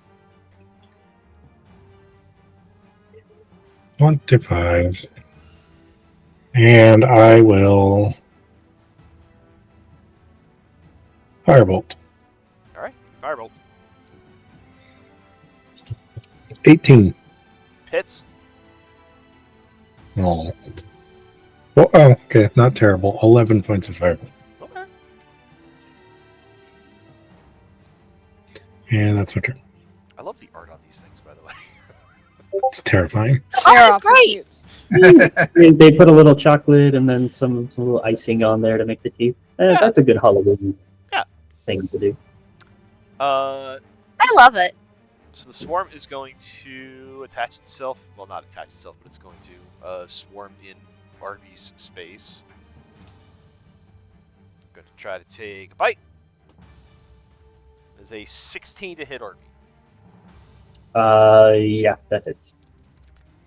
Got less than half its hit points. The damage is reduced. It is a total of 6 points of piercing. Okay. Yuki.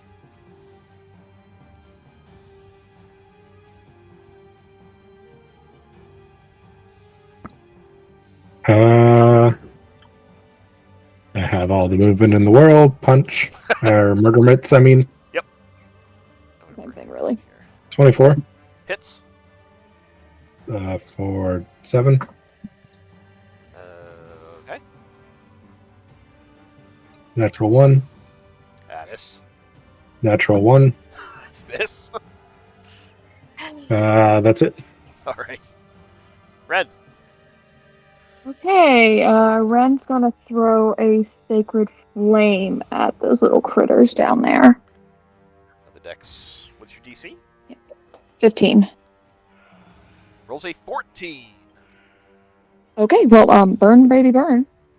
Give me burn. That is 8 points. 8. 2d8, got a 5 and a 3. Got it. Anything else for Ren? Right. Nope, end turn. Professor. Yes. Gonna come up here. And I'm just gonna aim another foxfire at strawberries. All right. 11 will miss. Stinky. Sticky. What do we got for bonus actions? Nothing. That's it. Narco. Throw the bonus action to RB, see if he might be able to just take him out. Dirty 20 to hit That hits. for 9 points of force damage. With a mighty swing of Arby's fists, brings it down onto the swarm of strawberries and splats it into the ground. Practically make jam from it if you wanted to. No! No, those are floor. That's floor jam. They deserve not dirt jam. Those are floor berries. Those are floor Those berries. are void berries. Look, I would try void berries. I don't know what this restaurant's capable of, but not Didn't- off the floor. I have standards. Didn't earlier this very session someone ask, like, was eating void Jeffrey strawberries potentially dangerous to one's health? Like, why would we tempt fate right now? Yeah, right. Is Jeff Cage's body there, or did it fizzle out and return to the void as a summoned creature does? Nope. The body is there. Oh, that was a full manifestation. That is someone who's far deeper in their connection to the void than I am. Pulled that out. That's not good. My question is, why does he look like our Jeffrey, and why does he have strawberries? I mean, as a species, they could all look alike and enjoy the same things. Maybe they have That- strawberries in the void. Down to his little hat. Jeffrey never started having strawberries until just a little while ago. Maybe for I was more concerned about the fact that they're trying to replicate the things that we are doing, which means they're watching us a little closer than I was hopeful that they were. that is concerning. Professor, Go ahead. when you've questioned Jeffrey about what it's like where he's from before, didn't Jeffrey give you images of, like, there being some sort of big over Jeffrey that they are under or something? I don't know so much about an over Jeffrey as much as a fully grown Jeffrey. I believe our Jeffrey is just a baby. Do Jeffreys communicate with one another? He looks to Jeffrey and he's like, seemed like it. But, like, transmission to the central Jeffrey repository through the void. Central Jeffrey.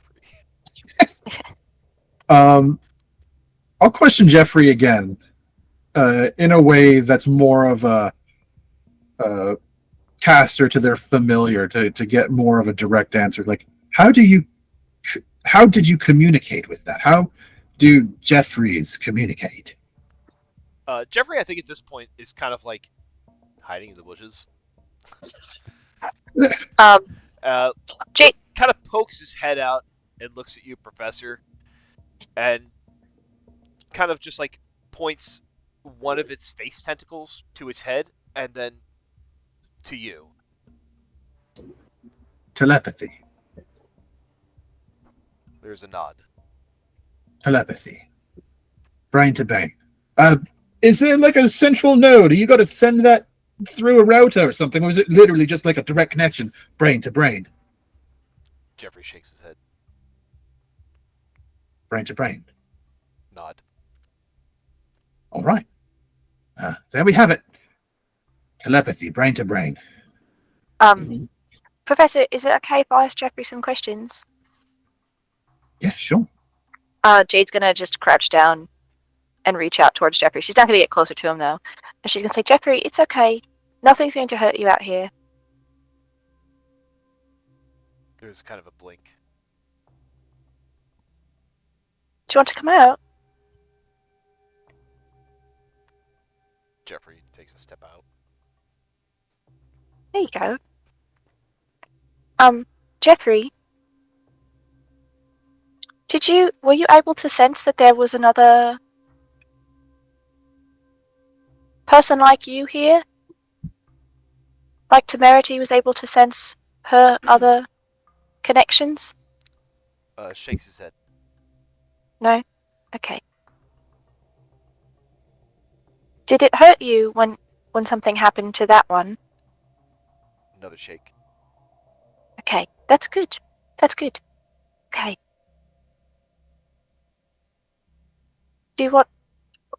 Are you okay? Jeffrey casually pulls out a bowl of strawberries, munches on one. Okay, I think he's okay. Then she's gonna stand back up and look at everybody else. So, if there is some kind of connection, Jeffrey at least can't feel it.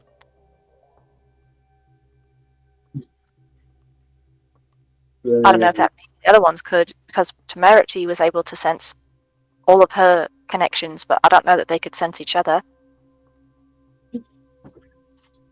Then I'm at a bit of a loss to explain. The looks over the. I don't want to say improved model, but Bigger more one? bigger, hostile, more combat-oriented Jeffrey specimen that they have acquired here. They had it locked up. They clearly knew it was dangerous and likely If they not were, under control. yeah, if they were experimenting on him, I mean, this Jeffrey is not like our Jeffrey. Look, our Jeffrey goes away and comes back. This one doesn't. So it's different. Yeah. The concern I have is that it could be that our cultists here somehow acquired a copy of the sort of magic Professor uses to summon Jeffrey, and they did it here, but they pumped more power into it and removed any sort of safety limitations to Possible. upcast, as it were. The thing I'm stuck on is how they would have gotten a hold of that information. Unless they're watching us a lot more closely than we thought they were. Or if they heard it through the whispers. Or if they heard it through the whisper. Did you find any research notes here? Naruko will pass around that magical experimentation note that she found. She's going to go back to trying to gather up wand and scrolls, whatever else was mentioned as being on this side of the room. Okay. So I will give you what loot you find, and being that we're at a little past 11 o'clock, I'll give that, and then I say it's probably a good place to pause for the evening. Sounds good. Also, because I'm excited to kind of show off these things. So the one that you find, Yes. as you pick it up, there is an innate sense of knowing what this wand is and what it does. You have found yourself a wand of arcane corruption detection. Ooh, Hell yeah. nice.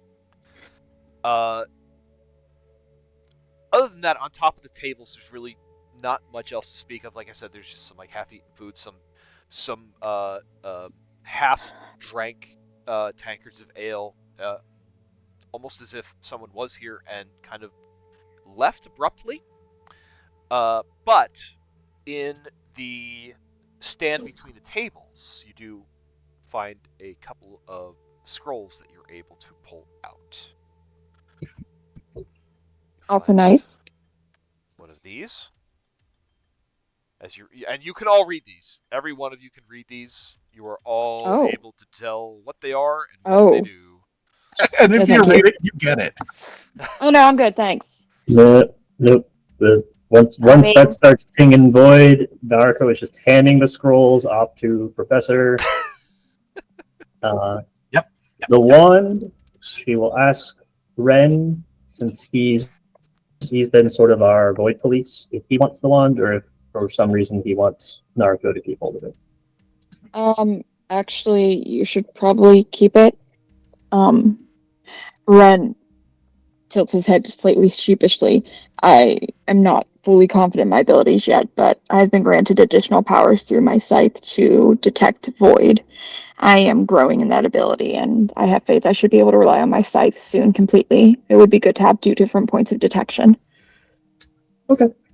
Naruto will look at Professor Jade and hold up the wand and say, when we're back on the ship, and pretty much every other evening, I will be doing checks and then noting down in a numerical fashion the amount of corruption so that we can keep a standardized tally of that going forward. Ren's Sounds smart, like a because good this is plan. way meaner than I think he did. He loves it so As much. as Naruto put it in her vignette, she's been probably a little bit lax in dealing with void stuff. She's going to be more proactive about that now. Ren follows his faith and follows his gut. Naruto's like, scientific data time, bitches, get over here for your checks. No, that's way Please too come high. get I'm your gonna go shot. get Ren. Get your shot and your blood pressure taken, and we're gonna do some stuff. So Jade just nodded. She goes, "That sounds like a great idea. I think." As you're picking up these spells, and not looking at them and handing them to Professor, I guess. Professor, are you reading them as you get them? Oh, fuck yes.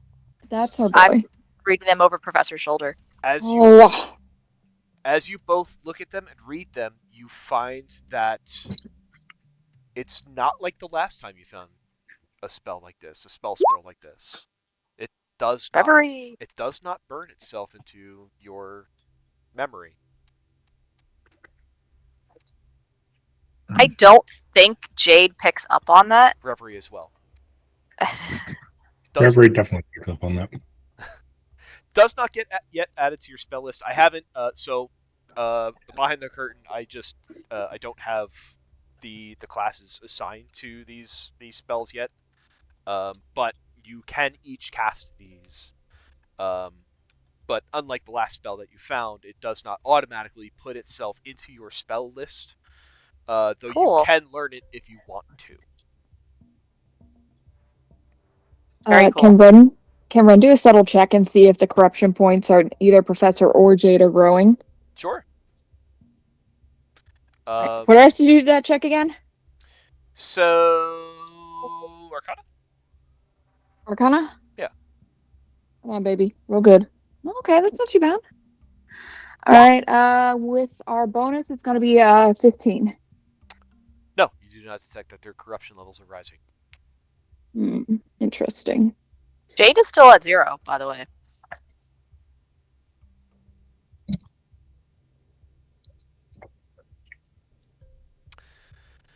And with that little bit of information, this seems like a good place to stop for the evening. Woo! This I will was learn those awesome. spells, by the way. What? I am going to learn those spells, by the way. Of course you are. No. We're gonna learn them together. I dislike that so much. These Have to learn. to learn these, it is going to be more like more like your traditional learning of a spell from a spell scroll. So it is going to take a certain amount of hours and gold for the material components. So it doesn't automatically. Well, no, actually, wait, no, I take that back. You can learn them by casting them from the scroll.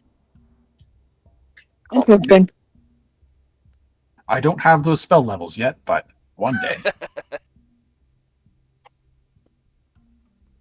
Let's see if I can remember how to do this correctly. Yes, I can. Haha! Yay!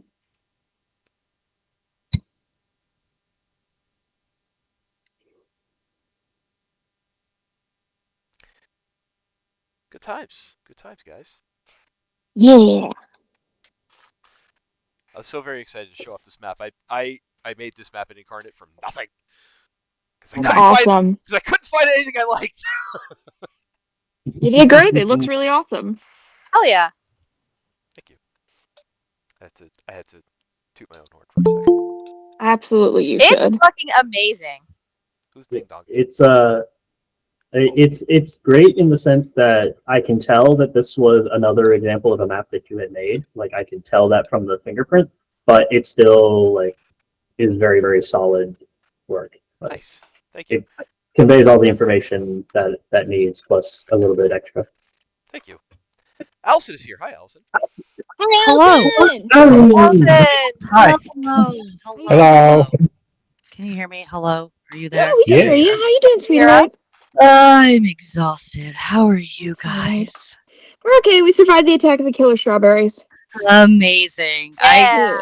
I wouldn't have doubted it for a second that you guys would have been able to, but you know. You'll be You glad to have know that I did not kill Yuki. I'm Oh, very Yuki glad. came in clutch. Yuki didn't even get hit. Yeah? I think. Well done. You Yuki did clean a off lot him. of hitting and not getting hit. That's the Nice. best. Any new observations of things that I'm fucking up with my character that I haven't been using? Oh, baby. I didn't look over your character in detail, so I don't know. Okay, good.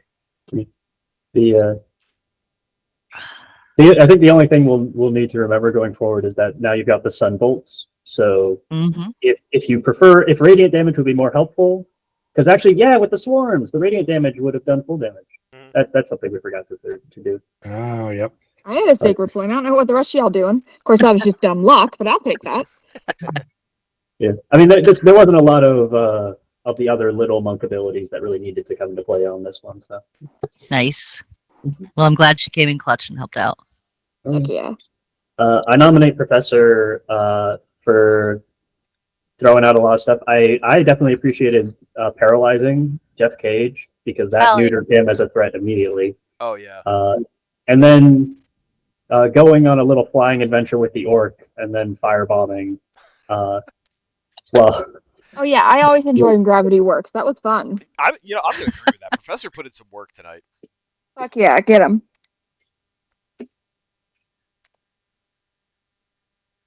Oh. Naruto made a really good goalie. Yeah. Yep. I found out you can run out of of images that you can create with Bing. Oh, Yeah. no. Oh, Well, I've hit it. I hit the limit. That's impressive. it'll What was reset the limit? tomorrow.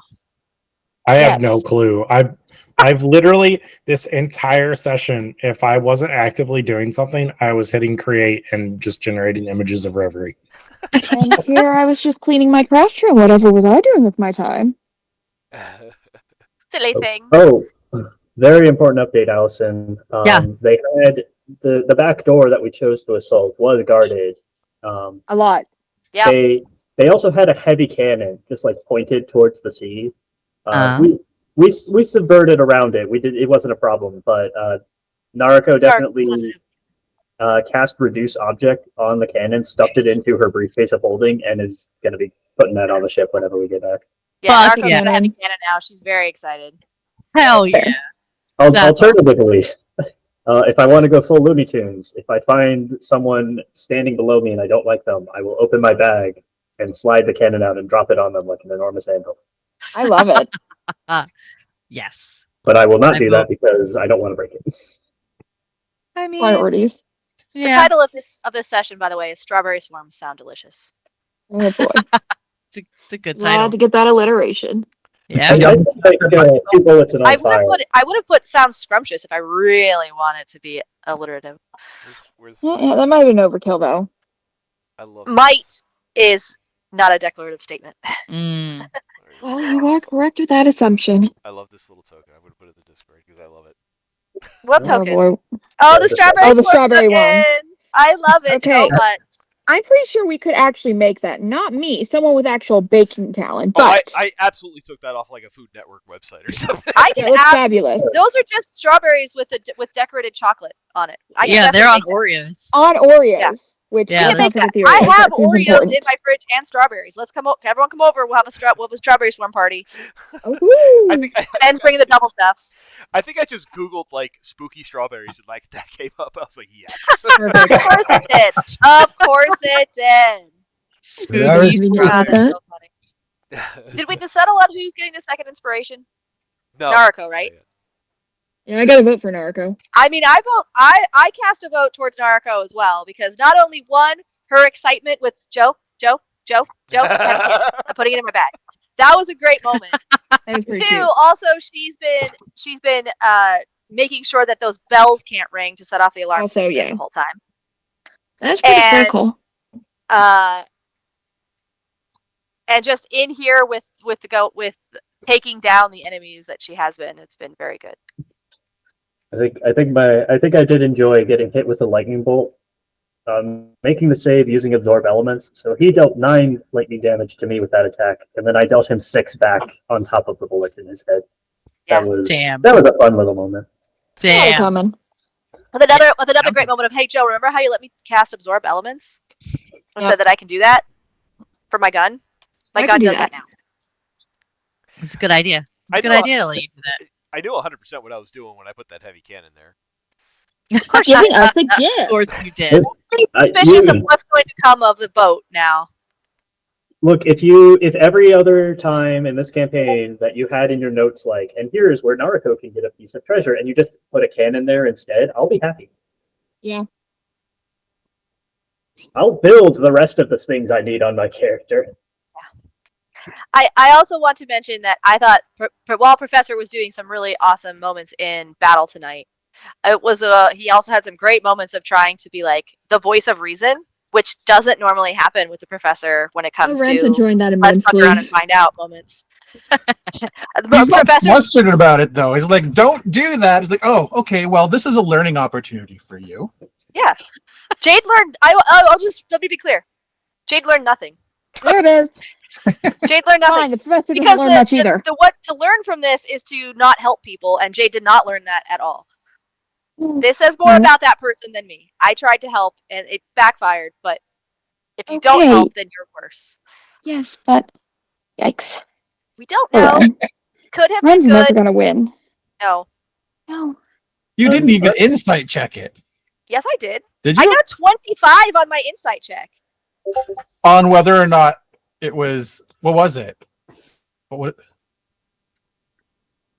If it would help you, if it was going to help you after. If it was going to help us, yeah. So, and then I did insight check it again, and then rolled a nat 1. So that's where it was. That's where that is. But that was after combat started, so that doesn't count.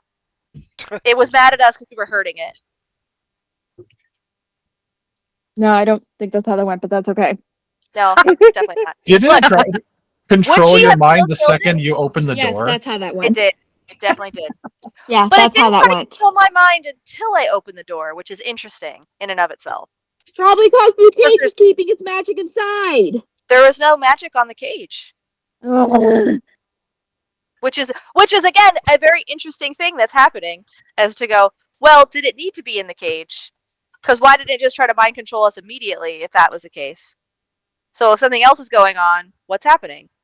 What voice creature doesn't like a little puppet? But why didn't it try immediately when we came into the room? I'm still going to say the cage had something built in that was going to block it. Maybe. All right, I'm going to peace out because I got a pet shuffle. You guys have a lovely night. Hey, we love you. Night. Night. Joe, we don't see your face. Show us your face. Oh, hang on. I'm sorry. I'm doing stuff. Face. Yeah, I demanded Joe work. It's really. Did you get some cool stuff going on? It's not that big of a deal. Yeah, I updated memories art. Of course, changes every session. You're our changeling. You can do that. You could change every 10 minutes if you want to. Oh, I used 1 key point for Yuki. Okay. Yeah. So. Yuki was badass. Yep. She always is, but we killed so many things so quickly tonight, guys. That's awesome. As we should. Our whole mission statement is go in, use surprise so that we can, strike fast and without warning, and remove all the threats before they have time to. Also, want to point out that Jade did not hesitate on any of the enemies on the battlefield, even though it was a surprise, and we didn't give them a chance at all. She didn't hesitate. Just for the person in the cage. Wow. She just hesitated on the person in the cage who thought, maybe we can make an ally here. I did pick up on that. I had Naruko prepared to explain to Jay that there is a void beast sitting right there in the middle of the camp, so we have reason to believe that these are all void people Yeah. and can fight them. But Jade made that step all on her own, and I'm very proud of her. Nice. Look, she might be naive. She's not stupid. Also, And she also didn't open the cage on her own, which is why she told the professor, if it's a problem, we'll deal with it, but we have to try. Is it naive, idealistic, or both? Yeah. Whatever. Yes. Just whatever adjective we need Choose to a use word. tonight. Just whichever one. It's both fine. Yes.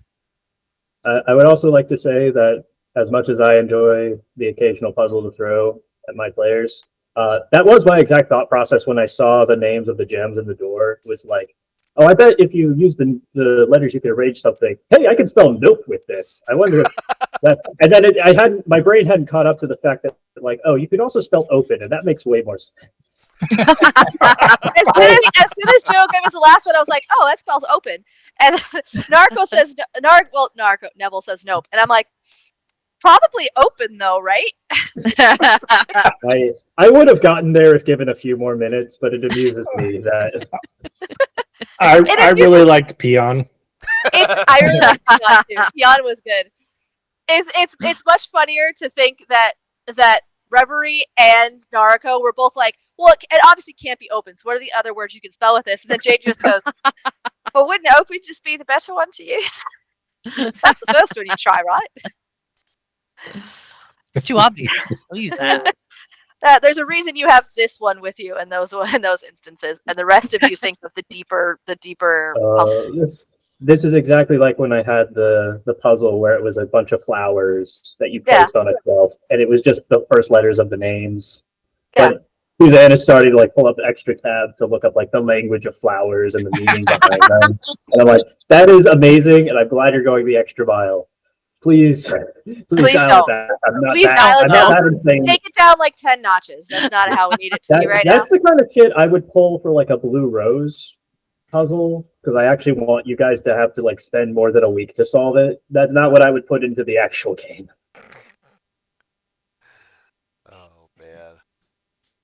Joe, did you get my instrumental battle music? Reverie's fucking hot. Yeah. Updated Reverie's hot. Big lesbian vibes happening right now, guys. I've got so many girlfriends. Everyone in this party is hot. Like, everyone in D&D is hot. Even our like disgusting characters are still hot. Especially Snur. Snur's great. With that jacket. That jacket, he has cleaned up. If you look too closely at him in real life with the jacket, you realize it's just a bunch of bottle caps glued on. But the person who did the painting really went the extra mile. I will post the painting in the art channel for Ali to enjoy. Yes, do it. I have heard of the Snur, so I am looking forward to seeing the visual representation.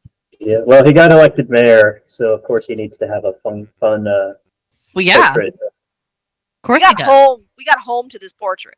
That's what we came home to after our adventure. We came home and there's just a portrait in the hall, and we're just like, well, that's a good one to come home to. That's fine. Like, that's good. Amazing. He looks very distinguished. The artist is pulling a lot of work to make that happen, let me assure you. Artist got paid real well. Aww. I'm hungry. Are we still recording? Yes. Penis. Penis? Penis.